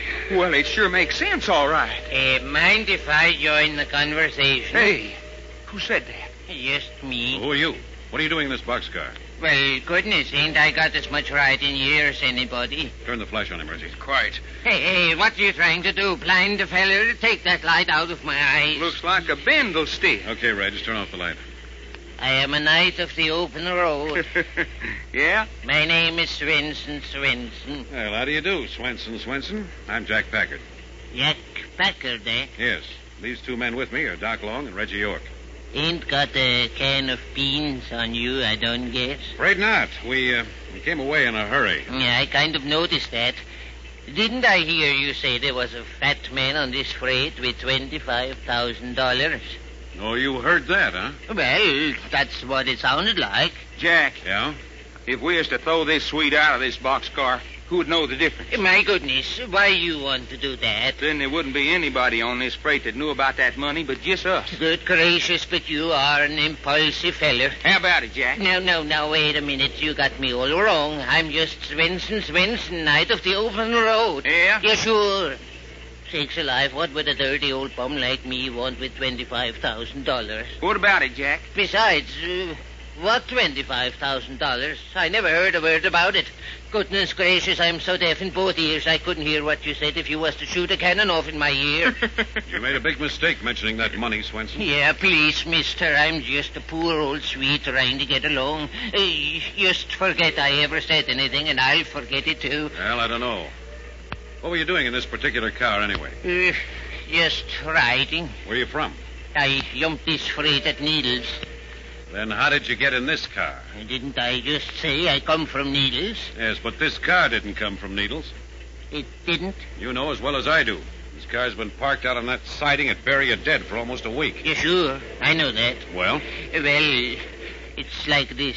The car I was riding in up front, well, there's 3 other fellas in it, see? And what's that got to do with it? Well, they are putting on a party. They got a dozen containers of canned heat. They're drinking canned heat. Yeah, canned heat and with shades. Oh, look here. Yeah, sure, they are. Well, they was getting pretty rough and noisy, so when the freight stopped, I slipped out and climbed into this car. I see. Well, so what's the matter with that? Nothing. Just the same, I think we better search you. Search me? Yes. Oh, now, wait a minute. Suppose I could be a help to you, boys. In what way? Suppose I could tell you where to find the fat man. The maestro? Is that his name? You know where he is? You bet my life I do. Where? Is it a bet? If I tell you where to find the fat boy, do you lay off of me? And you'll forget you ever heard about that money? Oh, what do I want with money? Goodness gracious, if I had money, then I couldn't ride freight trains no more. It's a deal. Where's the maestro? back there. Back where? In the end of the car. Him and the girl. Hey, you mean the maestro and Nasha are in this car? All you have got to do is go back and see for yourself. Well, of all the doggone luck. Come on, let's go back. Reggie. Yes? Stay here with Swenson. Watch him. Right-o. Yeah, give me the flashlight. Come on, Doc. Well, and ain't he going to be glad to see us? If that Swede's lying, I'll... Turn on the flash, Jack. Who is that? Nasha. Nasha, you alive, honey? You are Doc Long? Of course I'm Doc Long. Where's the maestro? Here he is, lying down. The maestro is asleep. Or pretending to be asleep. Let's see what a kick in the pants will do. What's that? You dare kick the maestro? Here, what is this? Maestro, this Jack Packard kick you. Jack Packard? Yes. Shall I stick a knife in him? Jack Packard, what are you doing here? I was about to ask you the same question. I couldn't stomach bury your dead another minute. When the freight stopped, I decided to leave. Well, you were the only thing in Bury Your Dead that interested us, so when you left, we came along, too. And you kicked me. That's right. Insult on insult. Shall I stick a knife into him, maestro? I will do worse than that. Such as turning me into a wolf, I suppose. I have performed wonders, and you still do not believe. That's right. I have turned Nasha into a wolf. I've turned a wolf into a man. Nasha died and was buried, and I brought her back from the grave. Was you sure enough dead, Sugar? I was dead. And you do not call me Sugar. There's just one thing you haven't mentioned, Maestro. What is that? The most important thing of all. You made our $25,000 disappear. You talk riddles. Oh, no, I don't. You made it disappear, and now you're going to perform an even greater miracle and make it return. Haven't your money? I think you have. Money means nothing to me. Man who can perform marvels beyond the ken of man. You're going to return that $25,000, or you're going to be about 250 pounds lighter when we arrive at our next stop. Threats. What do they mean to me? Jack ain't kidding, Maestro. We're going to have them potatoes back if we have to take you apart limb by limb until we find them. Your game's up. Now give us that money belt. Fools! Stand up. You take your hands off the maestro. Stand up. Take your hands off me. I will get to my feet. And hurry up about it. I spit on you. Doc, keep your eye on Nasha. I'll take care of the Maestro. You hear that, sweetheart? Dog, pig, swine. Ain't you just full of words? Come on. Get to your feet. It is difficult. A man of my weight must move slowly. Well, keep moving. I will help you, maestro. Keep away from me, Nasha. Yeah, come on back over here. You do not touch me. No? I will stick a knife in you. You will, sure enough? There, I am standing. Now then, I'm going to give you one more chance. Will you return that money? Money, the root of all evil? That's your answer? That is my answer. All right. Put your hands over your head. What's that? I said put your hands over your head. No, you do not, maestro. You do not. And why should I put my arms over my head? Don't argue. Do it. But I know on good authority that you're not armed. No, I'm not armed. But I am. Hey, Jack. I am armed with a gun and I shoot well. Well, what you know about that? Put up that gun, you fool. Don't order me around, Packard. I am master of this situation. So you want to add another murder to your list? No, I don't want to, but I don't mind. Hey, you admit you're a killer. Why not? You'll never live to tell it.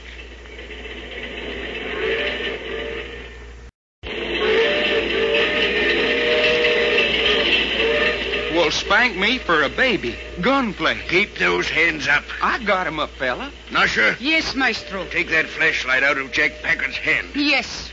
Give it here. Don't move, either of you. Nice piece of work, Maestro. But what do you think it's going to get you? You do not worry. The maestro knows what he is doing. Nasha, Yes, maestro. stand behind me with that flash. Hold it so that we're all in the light. Yes, maestro. Good. Now then, where's your partner? Reggie? Oh, he's down yonder in the doorway of the car. Doc, you fool. But Jack. Oh, never mind. Very well. We will go down to the doorway. Keep your hands up. March. I will follow, maestro. Follow close. Keep everyone in the light. Yes, maestro. Jack, is there anything the matter? That's a silly question, Reggie boy. What made you think that? But the maestro has a gun on you. No. York, put up your hands. I say. Put them up. What about it, Jack? Better do as he says. Righto, but what's it all about?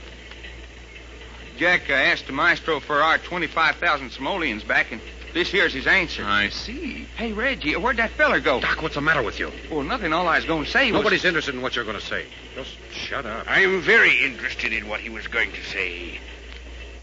Is there another man in this car? Yeah, sure, there's another fella. It's me, and I wish it weren't. Who are you? Just Svensson. Look at him, maestro. He is bindle stiff. What are you doing in this car? Well, you don't think I like it any better than you do you? You're going to like it a whole lot less before many minutes. Keep over there in the light where I'm keeping an eye on you. You sure? You never seen such an agreeable fellow like I am. Packard, Well, go over in the doorway and stand facing out. what's that for? Going to clear this freight car. There are too many people in here. Hey, you're crazy. Go to that door, Packard. If you think I'm going to jump out of that door going at this speed... You don't have to jump. I'll help you out. A slug of lead between the shoulder blades. Oh, look here, Maestro. What's the matter with you? Well, that's a bit bloody, isn't it? Packard, do as I say. I'll give you to the count of 3. And if I don't move? I'll shoot you where you stand. 1, 2... Oh! Jack! I'm not shot. It's the maestro. The maestro! The maestro! Dasher, turn out that light. Go, Dasher, go! Wait a minute. I got the flashlight. Hurry up. Turn it on. Yeah, here it is. Doc, find Nash. Reggie, help me with the maestro. Yeah, you bet. Oh. Oh, I say, look at the maestro's hand. Mangled. Here, rip off his shirt. Make me some bandages. Right, oh. Yeah, but who did it? Who shot the maestro? I guess I'm the feller. Had to shoot the gun out of his hand. Good work, Swenson. Give me a piece of that cloth. Here you are. And hold that flashlight down closer. Yeah, looks like I shot off one of his fingers. Looks like you did, all right. Oh, stop groaning. You're not dead. Jack, Nash is not in this boxcar. What's that? No, she ain't. I look good. Hey, you mean that Russian girl jumped out? She must have. Oh, but look here. Supposing she had that $25,000 on her. Then I would say your 25 grand was laying back along the tracks on the body of a dead girl. Well, darn it, why don't somebody stop the train? How are you going to stop a freight train? What about it, Jack? There, that'll take care of you, Maestro. Oh. At least till we can get you to a hospital. But, Jack, our $25,000. I think our money's safe enough. Hey, what do you mean? Have you forgotten Asher disappeared from this boxcar once before and came back safe? I say. Hey, that's right. Besides, we don't know that Nasher had the money. Search the maestro. You bet we'll search you, Maestro. Here, you roll over.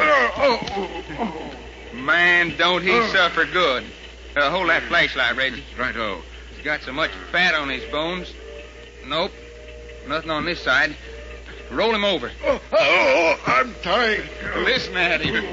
Over he goes. Anything at all? Limp as a baby. Hey, Jack, there ain't nothing at all on this carcass. All right, let him sit up. Come on, you. Up with you. Will I bleed to death? Sorry to report there isn't a chance of you bleeding to death. Who shot me? I did? You did. You're only a tramp. No, I ain't no tramp. You're not? Then what are you? Just a railroad dick. Policeman? For the railroad. What's the idea? What are you doing here? Looking for this fat man? You was? Well, what for? Murder. What nonsense is this? That's right, mister. But why is the railroad interested in the maestro for murder? We found a dead man on the railroad right of way near the California line. Did the man have a knife in his heart? You sure? How did you know? Didn't I tell you? I knew there was a dead man in this car. I touched the knife in his heart in the dark. What's that? Certainly I did. He tried to make us believe it was one of his manifestations. He let me touch it, and then he shoved it out of the car. But look, feller, how come you linked the dead body up with the maestro? The body was identified. The man was last seen in the company of this fella. Well, it kind of puts you on a spot, Maestro. I'm tired. Tried and I have failed. Then you admit the murder? Yes. Why did you kill him? I wanted Packard's $25,000 for myself. How did you know I was carrying that money? You remember, back in the freight yards in Los Angeles, you 3 were waiting for a freight to pull out. You were hiding in a boxcar. Yes? Well, we were waiting, too. This man I killed and Nasha and I. We're outside your boxcar in the fog. We overheard you talking about the money. So that was it. We heard you say you were going to catch the next freight out. So we went down and got into an empty boxcar. Never hoped for you to get into the same boxcar with us. We only expected to be on the same train. Follow you to your next destination. And we played right into your hands by getting in the same car. When did you kill this other fellow? While we were waiting for the freight to pull out. I killed him in one boxcar, and then, because there was so much blood, I carried him to another car. This one we're in now. As long as you're talking, tell us a few more things. We heard a man scream before I felt the body with a knife in it. I did that. I screamed. Yeah? And how about turning Nasha into an animal? Simple magic. Nasha is completely in my power mentally. When I placed her in a trance, she will do anything I want her to do. By thought transference, I do not need to speak. Just think, and she does what I think. That's really true? Yes. With those horrible glaring eyes in the dark and the snarling. The eyes were luminous paint which I daubed on her forehead. Well, son of a gun. The snarling I did myself. Like this. Oh, Jove. Exactly the same. Yes, I did that myself. And how about all that wolf business of bury her dead? Circumstances fitted right into my plans. The wolves were killing people out there in the desert, so I pretended that I was causing it. Are you saying you actually didn't kill Alky Joe and Chinese Tom? I did not. The wolves did that. I put Nasha into a trance and made her jump through that window and pretend to go out and call the wolves. But what about the wolf you turned into a man?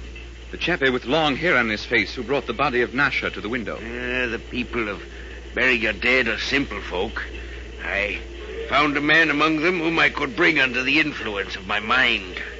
I hypnotized him, covered his face with crepe hair, and had him carry Nasha in. You certainly went to a lot of trouble on our account. Yes, I was using all the magic I knew to confuse you, so that when I got hold of the $25,000, you would not know where to start looking for it. You didn't fool me for a minute. I know. You're a stubborn man, Packard. Yes, but Nasha, you fooled Jack over her. Even he said Nasha was dead when the chappie with hair on his face brought her in. Yes, Nasha's so completely in my power, I can hypnotize her so that she is the same as dead. A suspended animation.